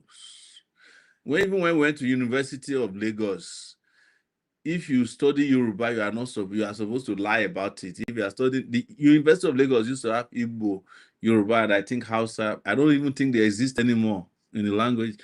Everybody is now studying Russia and France, and I think there's a Chinese language course now.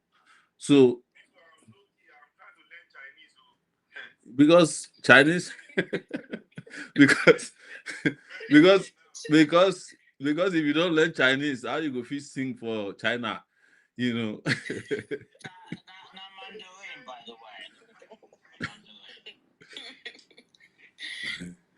There's nothing wrong with being multilingual, Sheon, but what is wrong is to be to speak this one English language and be told that the other languages are inferior, or is a crime to speak every other language. That's where the problem is. So we came from culture and we have delved into language. And this is because what defines culture the most is language. And if you don't get it right, if you don't understand your language, the likelihood that there's not even a likelihood. How do you understand your culture when you don't understand your language? How do you know the names of the trees around you, the names of items around you? How do you understand your ecosystem when you don't even understand what and Iroko trees and what obeche is and what the leaves and it was exactly. How can you grow up in an environment that is not just a mystery to us? They have made it a mystery to us because the first thing you are told when you are growing up is that everything around you is evil. Including the sacred grooves that our parents used to set up the environment so that you have a great environment. Yes, they have been doing preservation before climate change became sex. Change. Yes. Yes, because we are keeping our forests. Yes. With exactly. Exactly. We've been doing. We understood that we understood climate change a long time ago. We're practicing it.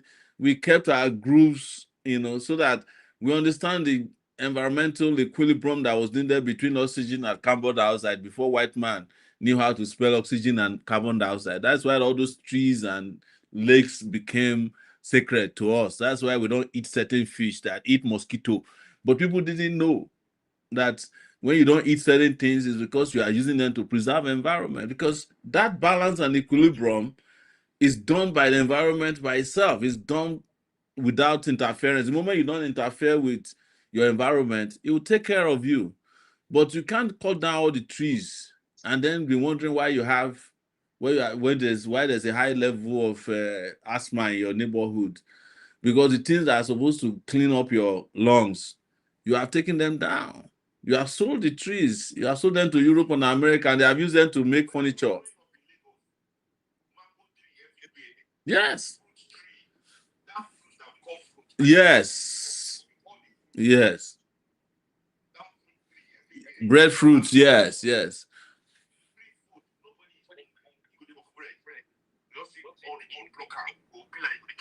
Yes. Tangerine. Yes. None anymore. Cashew. Cashew. We cut off all our cashew trees. Now we are buying cashew from China. Alrighty. Because they added salt and curry and thyme to cashew. We call it back. So sorry, please. Let's not try and derail this space, okay? No, we're not. Boy, they shoot my belly. Thank you. I know, me too. All right. We'll have the lady. I don't know. You have no name. Oh, hello. Hi. Hi. Your name, please. Sorry, at least so we know who's speaking. You can call me Yuki. Yuki. Okay. Nice to meet you. Nice to meet you too. I'm so happy to be here to be listening to the great talking today. I have a request more than a question, and my request is, can either of Sowore or Seun Kuti draw me a line, take me on a journey from here to becoming the world capital of the world. And this is a delicate mission because you need to anticipate for all the obstacles. For example, if we knew that they were going to send thugs during the NSAS, maybe we would have moved it a bit differently. And we must also remember that we own the cloud, they own the ground. That's what's happened. The youth of Nigeria, we own the cloud, we own the internet space, we own social media, we own everything that's internet related because we're the one that run it. They own the ground, and so they can put their borders and put whatever they want there. But we own the cloud, so we can talk to somebody from South Africa, we can talk to somebody from Kenya, we can talk to somebody from Ghana. So I want a detailed journey from here to wealth capital. That means this person should post at so time, and that person should post at this other time. What can we do? How do we use content and AI?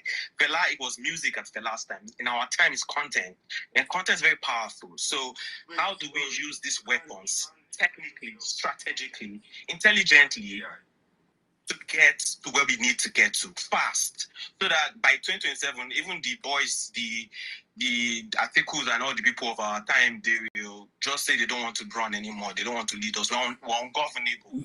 That's what we want to get to. And that's what all this conversation has been about today. So what can we do strategically? Thank you. Can I take? Go ahead. You can either go far and go far you can't do both. In liberation work,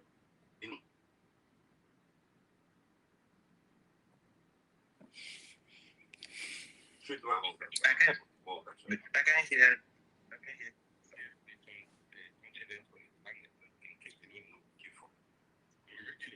Africa, the wealthiest of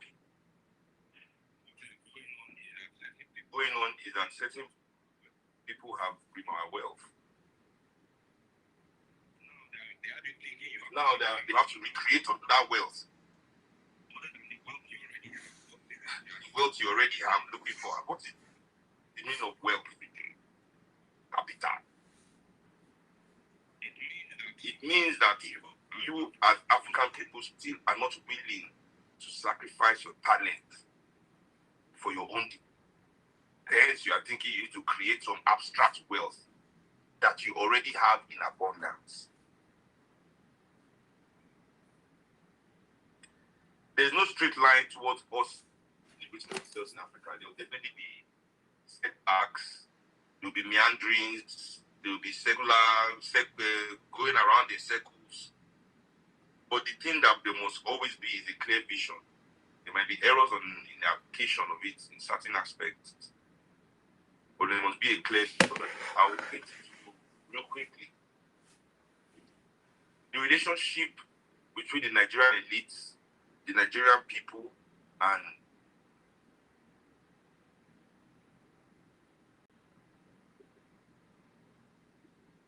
Nigerian resource. You want to take money from one big man and start sharing it in everybody's pocket. No. You have a situation in Nigeria. Let me give you an example. Where there's an oil well with probably $10 billion worth of oil revenue that can be extracted from that well. Around, issue a license and sell it to one of their friends in their class. In the so-called business mogul elites. You sell it to him for $50 million, something that is worth 10 billion, mind you. To be sold to him for 50 million as a Nigerian to develop his country. Now it is his own. It doesn't belong to us. Development that you will call a European and then sell it to that European at the right price. 10 billion. Making a profit of 9.95 billion for himself. 10.95 billion going to education in that community that he extracted that wealth from, building the roads, building their healthcare, employing the youth, creating job centers, the things that billions of dollars should be used for. No, he pockets it and buys a new car and shows you on the internet that you say you control the cloud. Post it there. Everybody will be praising him and be asking, why my own father are not so smart? Is that the wealth we are looking to create? What Nigeria needs for mass wealth mixture, where such shenanigans, Nigerian wealth, where that which is everybody is used for everybody. I'm not in the world chase wealth. I mean, want to restore dignity. That's what is missing in the last. We don't need more wealthy people. Wealthy people are an anomaly in the world. What the world needs is a world where people have dignity. The resources of Africa is enough to create a dignified existence for every African. I don't do this because I want to be living in the wealth capital of the world. No, I do this because it hurts me when I see African children running around with fat clothes on the streets. When I see African men having to sell their humanity and dignity into this people that are not even worth anything. That African women are reduced to that can be cheapened into. Don't even want to use the word in a serious conversation like this. The way our women are projected in the world, the way our men are, their entire identity is criminalized. You might, even if you get money, you be thief. But if you like thief, you want to do like thief. You want to like gangster. You know, be gangster. You earn money legitimately. You still want to do because you see. I'm in the struggle is probably different from why you're in the struggle, and that does not negate or invalidate your things. Then I cannot give you any trajectory to being a technique garden because that's not why I'm doing this, you know. Sean, can I just jump in quickly also? Mine was to address his question about NSAS, that we had a cloud and some people had a ground. Actually, we had a ground and also the cloud. But you see, the reason we are back to the conversation we are having tonight is because we always leave our decisions to be made for us by people who don't understand the cloud and who don't understand the ground. When NSAS started, we made it very clear what could work, what would make NSAS a success. And we were the ones who started NSAS. I think when Sheon was traveling, he came back and joined in Ikeja as well. But we were also very clear at that time that the meetings that NSAS connoisseurs, I'd like to describe them, were having with the ruling class. Yes. No, I want to clarify it because they were having these meetings with the Dangotes, the Tony Lumelus. Yes. So, and made, and you know, they made the NSAS struggle lose the ground. So nobody should come and tell me that NSAS we own the cloud. We own the ground. Protest and separate themselves from protests. Exactly. So even after the poor people that operate online. Yes. Are not part of NSAS. Yes.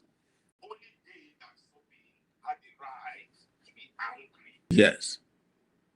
That is why as soon as these poor people enter the protest and started to tear shit up. Yes. It was the same NSAS that started to say, oh, why this? This is not what we planned. Mm-hmm. And it's the same NSAS connoisseurs that were informed in advance that the system was coming to deal with the poor people who had now taken over NSAS, the people who had the ground. That was why no one of them was found near the shooting, except the DJ. Yeah, exactly. So don't let us even go near the ends. We had the ground in NSAS.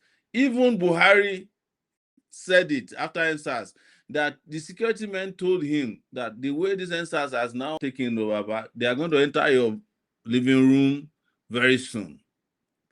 Are you getting my point? But you cannot have a struggle in which some people are commoditizing the struggle and some people are holding ground. And the commoditizers, if there's a word like that, are the ones who want to be on the glossy front page of all the magazines that were claiming that they were the ones who started and ran NSAS, and they were the ones who wanted to speak for NSAS. Majority of the people, yes, majority of the people who were running the NSAS thing never even came to the protest ground. Some of them came only once and spent 30 minutes, but they want to claim ownership of it. And that was what happened. They can never give it. They folded the next day now. The day after, I don't even think they lasted 2 days after, 1 day after the shooting. They had all folded. We don't hear of them anymore. So Maybe one day, yes, all the money disappeared.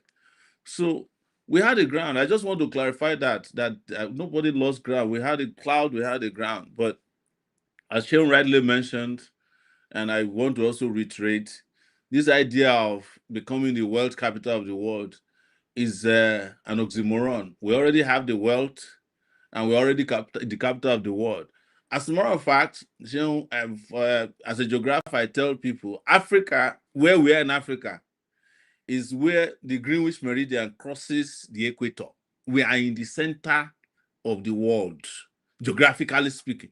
Equator and the Greenwich Meridian passes through Ghana, between Ghana and Nigeria. That is, if you put X, if you put the plus sign over the map of the world, we are the center, and that's where most of the we did where the Greenwich Meridian cross the equator, and there we did. And there cannot be a more strategic place in the world. Are you getting my point? If the world will end today, the likelihood that the only place that will survive in the world is where we are.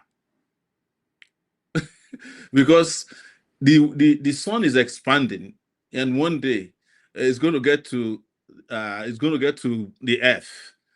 But we are the place where that is unlikely to happen. But that's that's not necessary conversation for today. But it's just to respond to, and we have spoken about this. Wealth redistribution is a solution to our poverty. Like Shehu mentioned, somebody will get an oil block that has $10 billion worth of oil in it. You sell it to him for 50 million. He doesn't even pay tax to you. He doesn't even pay royalties. He doesn't pay signature bonus that everybody is supposed to pay. If he has to pay signature bonus, it's the federal government that will also be his guarantor to go and collect the loan to come and pay signature bonus. As soon as he gets the loan, he refuses to pay the signature bonus because it's connected. But at the end of the day, he will take that piece of paper to Europe. Europe will buy the OPL from him, the license from him for the amount, and then he will start buying cars. You know that the OPL 245 that has been a controversy. Do you know that in the last 10 years, they have sold and resold that OPL, the oil cannot finish.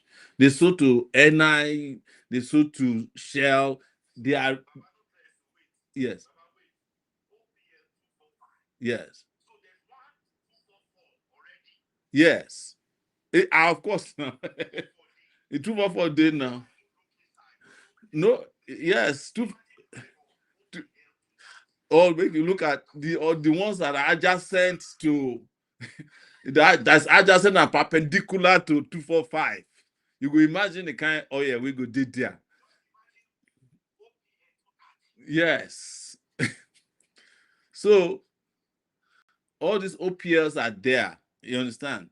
And apart from OPL, there's another one. I forget the name because this one is operating license. There's another one. There's another OP, you know. But whatever the OP is, the full name now other people's property. Are you getting? It's not our property. That's why they start the thing with OP. They call them operating license. No be operating now other people's property license. That be the real meaning of OPL, because it's never for the people of the country. But you imagine OPL alone, the amount of money that is supposed to come to it is enough to put the Niger Delta region to compete better than Amsterdam in terms of the aesthetics of the Niger Delta, just OPL 245. But the person, yeah. But I said in the last 10, it's not even 10 since 20, they have been selling and reselling OPL 245 since Obasanjo came to power, 1999. They had controversy 2003, 2007. The man who they gave this OPL 245 came during since Abacha's time. You can imagine for one oil license to have become so contentious is. How many governments? The number of governments that have been through OPL 245, it could not reach number of presidents. It started from Abacha, from Abacha to, because Abacha gave it to Etiebet, Abdul Salam collected it. Then Obasanjo, no, I think Etiebet and Abdul Salam, they do business with him. They share the profit. Then Obasanjo collected it. Then Yaradua came, restored it. Then Jonathan wanted to. It was Jonathan that was trying to share part of it. So they now collected some bribe. Now their way, I would lose. You get my point. So from there again, it has just been resolved by Emiloko now. Emiloko has also collected his own. They are restoring it back to NI. Part of it is sold to share. You can imagine what is in that OPL for them to keep just selling it. And somebody even just wrote a book about OPL 245. They launched the book last week. You get my point. Even the person who write a book about himself don't become billionaire. Just writing a book about OPL 245. So OPL 245 alone, if it's the only oil block in this country, just OPL 245 is enough to develop the Niger Delta region, to make it have all the infrastructure, the education, healthcare center. Yes. And to provide employment for thousands and thousands of youth. Having a plan for a world-class healthcare system for Nigerian people. 774 local governments.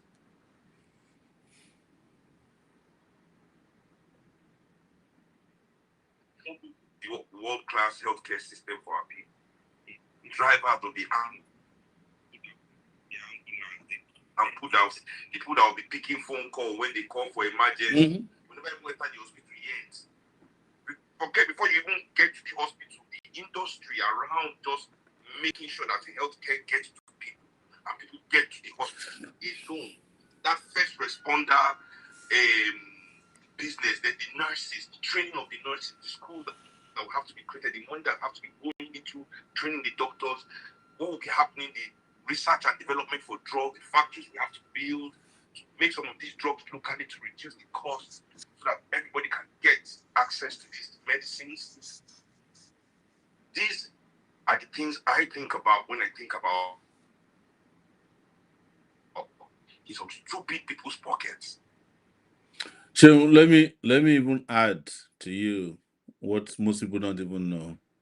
There's even an industry called telemedicine, that one alone, where you can have a global healthcare system, where somebody in the UK can also be a Nigerian doctor without living in the UK. So you can call. Yes, you heard about the guy that just did surgery in, I think, from Japan to somewhere, I don't know, recently, and he didn't leave. He just sat in front of a screen, maybe an iPhone screen or an Android, and was just doing surgery.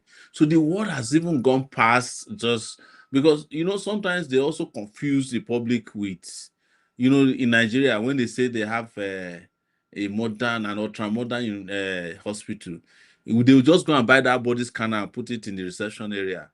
And the body scanner is not, it's not even a diagnostic machine, because it can go and find what they're wrong with you. But that one is more of like an experimental machine.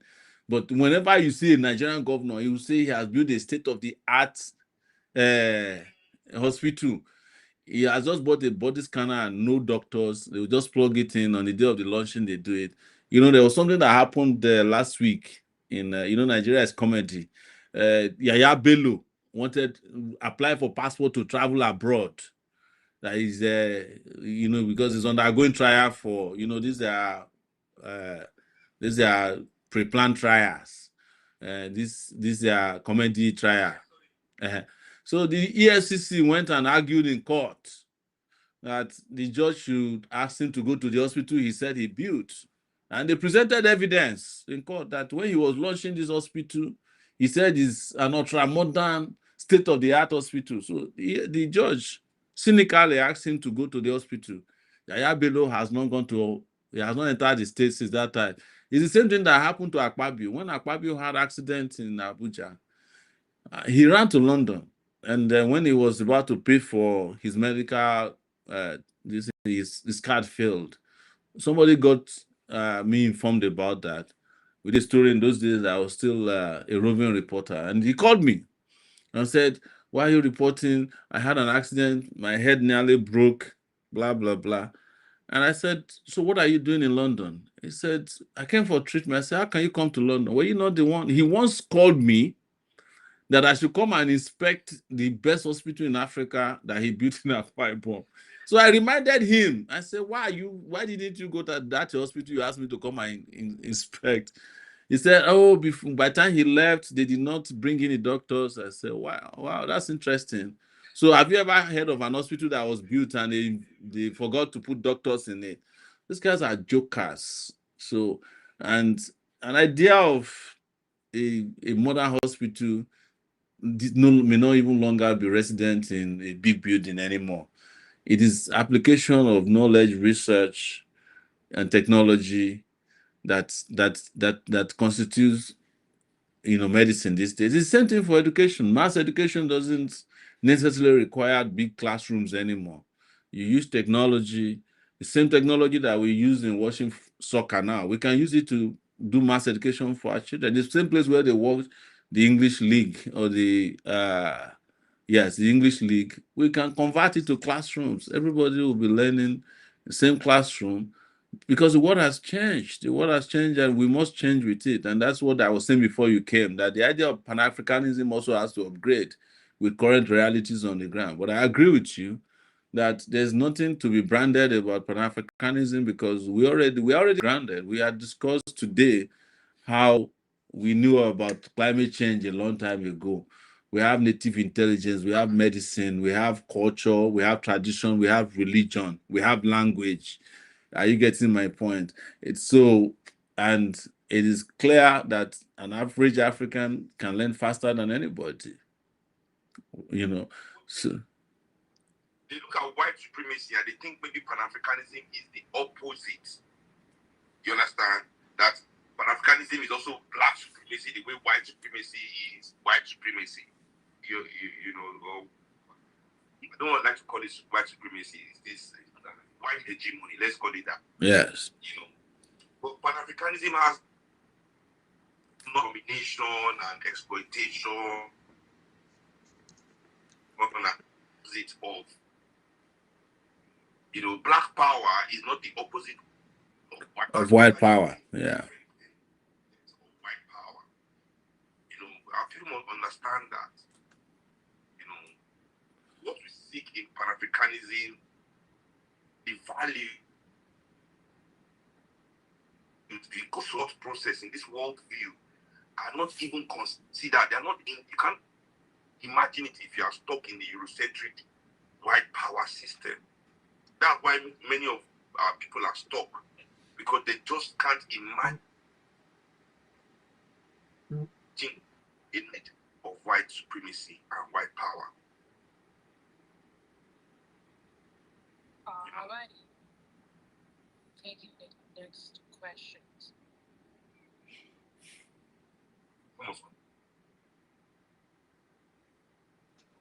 All right, thank you. Anyway, any other question? Because it's almost 2 a.m. Almost 2 a.m. here. Yes, it is 12:20. I think Chichi, we can be rounding up at this point.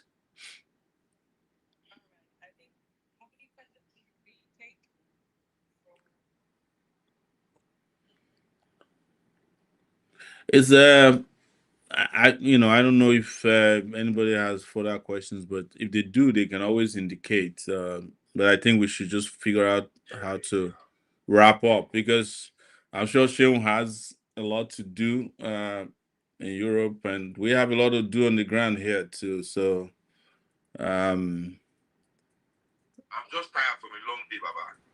I'm traveling all morning. I trust you. I flew from Bari, but I played in Otranto. Yeah. Well, there are plenty of people who are here from Europe, so you can do free adverts while you're here. Where you play next? my next show. I can't hear him. Thanks, guys. They don't flag your internet. They don't want to make you advertise.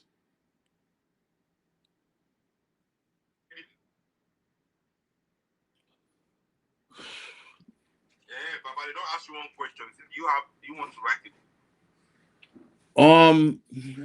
Yes. The reason I don't talk about writing a book is because things just keep evolving every day. You know, there are times I would think about starting to write a book, and police would come arrest me, and then I'm like, this book is not ready. So this idea of writing a book is not ready. But I think once you start just putting down and jotting down ideas and putting out some of these stories so that someone else don't end up writing my book for me.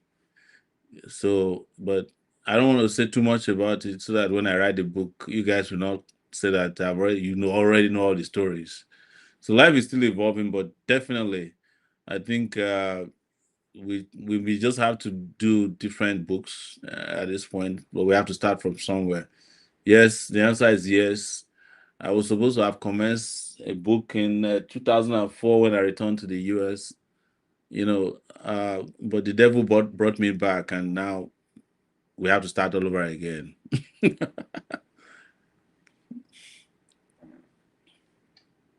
right. Baba, sure. Yes. So you have dropped from X. Oh, I dropped from X? Yes. Oh, that's correct. Yes. Oh, that's strange. I thought I was still on X. Okay. Everybody can hear. All right, let's have next questions quickly. Alaba, I'm so sorry. We have been waiting for a while, but please ask your question. Let's make it one, please. Let's make it one. Yeah. So nice. So sorry. This is Alaba Ferreira, the movement review. My question is one for Sobere and one for you. For Sobere, somebody once said, and I agree with that person, that the biggest, one of the finest revolutionary work you've done is the establishment of the Sahara Report. I agree with that person because we are now in the age of the internet, and I believe that this internet age is what we're going to use as our weapon against our oppressed people. So my question for you, without beating around, because time has gone, because the way that is I wanted to talk about the clouds, the land. I wanted to say we didn't have cloud or land. We have weapons pointed on our head. And that all those who are talking about culture, they need to go know about the culture. And all these leftist centuries and all this white man identity they want to put on his models. Anyway, my question for you is this. Rapidly, we have three problems: collective silence, enemies within, which are white, degrees and PhD, and then the ruiners themselves, which are the big men. So you have been fighting the big man, you and all those big microphones. I mean, again, we're fighting the big man. My question is that how do we touch the middle ground, those enemies within? You understand?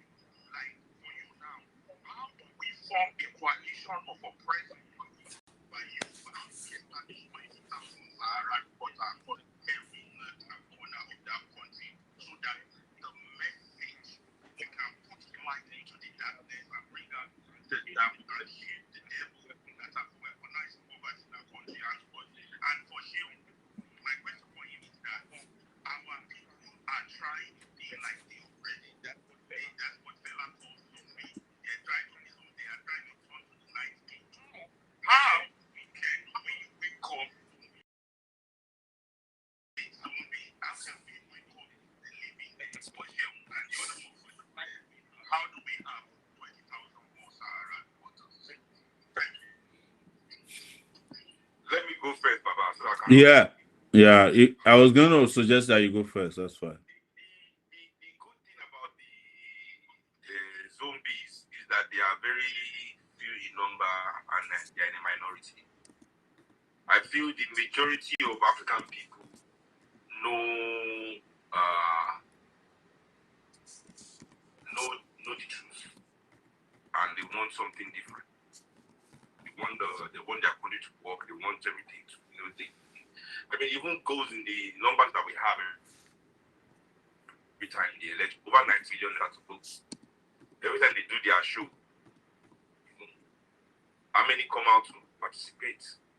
Because people are disillusioned. Most people are disillusioned with the lies and corruption. So there's also an esoteric answer to say that the people eye will open also when the people eye must open. They must understand that there will be an ancestral timing that none of us can change. I feel that everything we are going through as a country, every step of it, everything we are going through as a continent, every experience we are going through all over the world as African people, as home and the diaspora, are lessons that we must learn. And we must learn this so that it never happens again. And we are still learning. Maybe that we will never learn our way. I think it is a learning process, spiritually speaking, for me, But I believe the people that want our country to be good, majority of the working class and poor people, are on the side of our country being professionals, where we have a large number, who do not give to their nation as they should. They rather give to church, give to mosque, check after pastor, imam, and with that dedication to nation that should be part of their psyche as so-called educated people, as rightly pointed, every identity they want to embrace are identities that negate their African responsibility. Many of them want to do this revolution, they want to outsource their liberation. Revolution by proxy. They don't want to be engaged, in that conversation, in that work, So I feel like as time is going, this is not something that everybody can say, wake day. Nobody has that. But I think Africa itself will wake its people up. The suffering they are suffering will be waking them up. And at the right time, those two things will converge to create the mass awakening that is necessary for liberation work. Thank you. There are like 303 people on this thing now in this life. How many of them are donating to our political parties this week? How many of them are going to donate to our political party this week? Because these things that people want to see happen, this awakening, this mass education, all these things, it's not free. It's not just going to happen because we are fighting for freedom doesn't mean the things that will bring it are free. We work in a world where people still need to mobilize and this one and that one. So yeah, I feel as time is going on, people will be seeing the importance of their own participation in their liberation. And towards that work that we're all doing together, a mass awakening come about, But I don't think it's overnight. Well, Shem, let me take it from where you stopped, which is that if people of Africa are currently investing in their enslavement, we must also transition into investing in our liberation. It is Sunday already, and I'm sure some of the people, yes, they are preparing as we're speaking, they're shining their shoes, ironing their clothes to go and give money to the people who will make sure that they don't live a great life. People who have outsourced their well-being or the real life they should live to oblivion, cosmos. I argue a lot with our Christian brothers and sisters that even by the standard of their Bible, God was living somewhere before he created earth and heaven, or heaven and earth, according to them. But if he wanted people to live in heaven, he wouldn't have created the earth.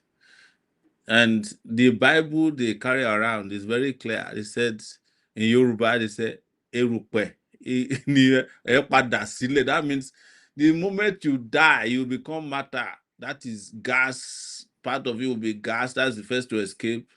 And then the second aspect will be liquid. Your body will start dissolving, and then there will be solids, which is the bones that will be left, which is what keeps the earth strong. Your Bible already said that. So why is anybody deceiving you that somebody is going to wake you up and all of you will be 30-year-olds and then you are going to rise into the space?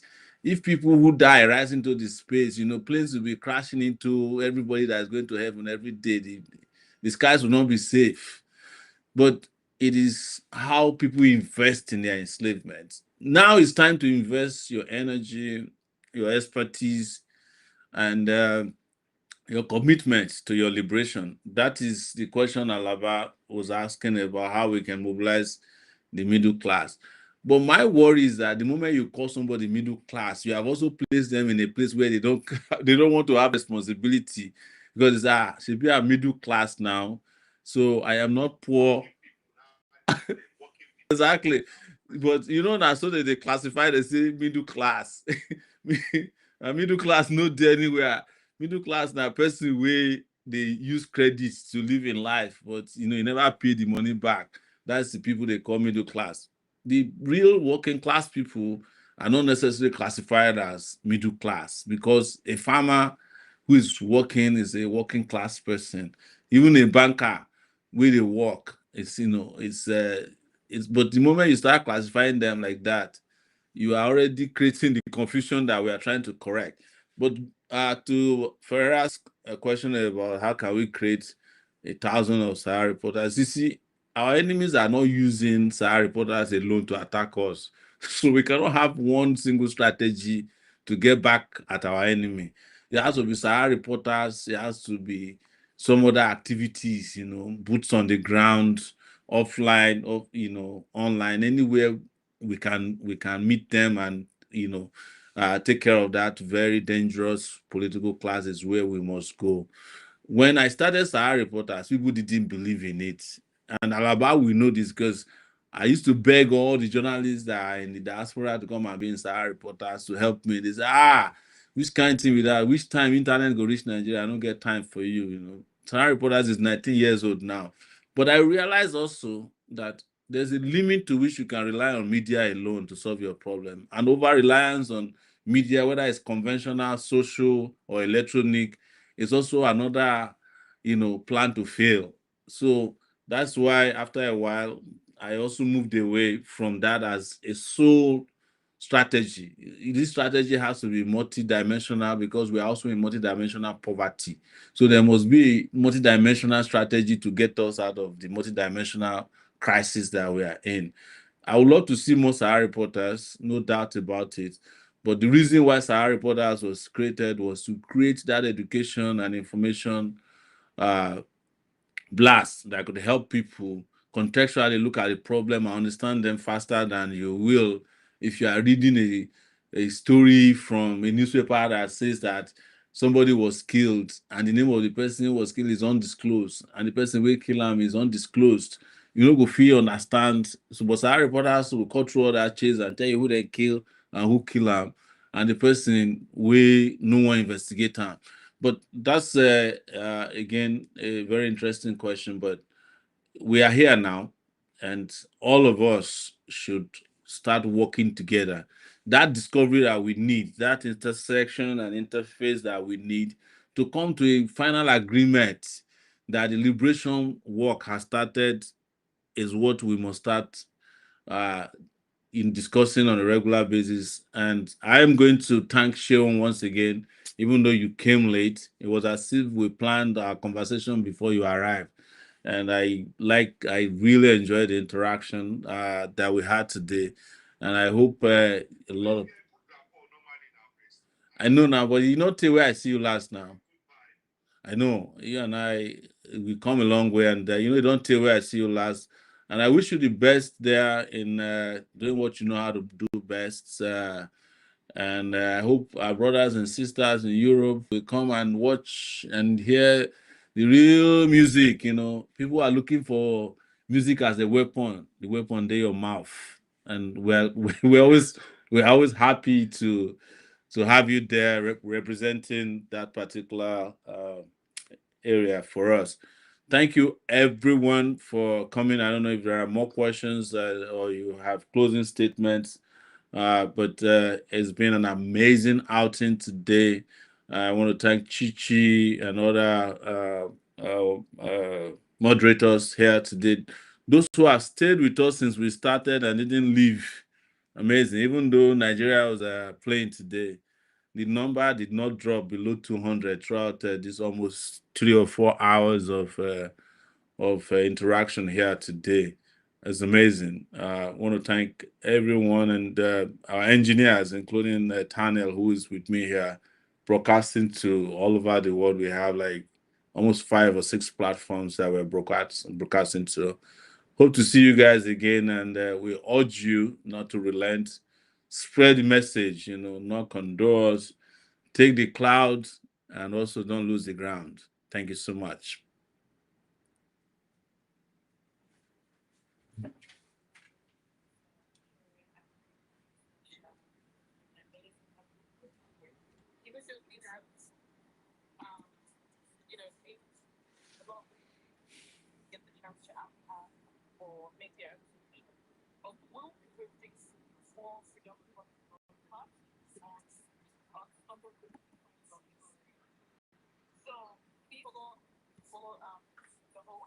Follow the page and follow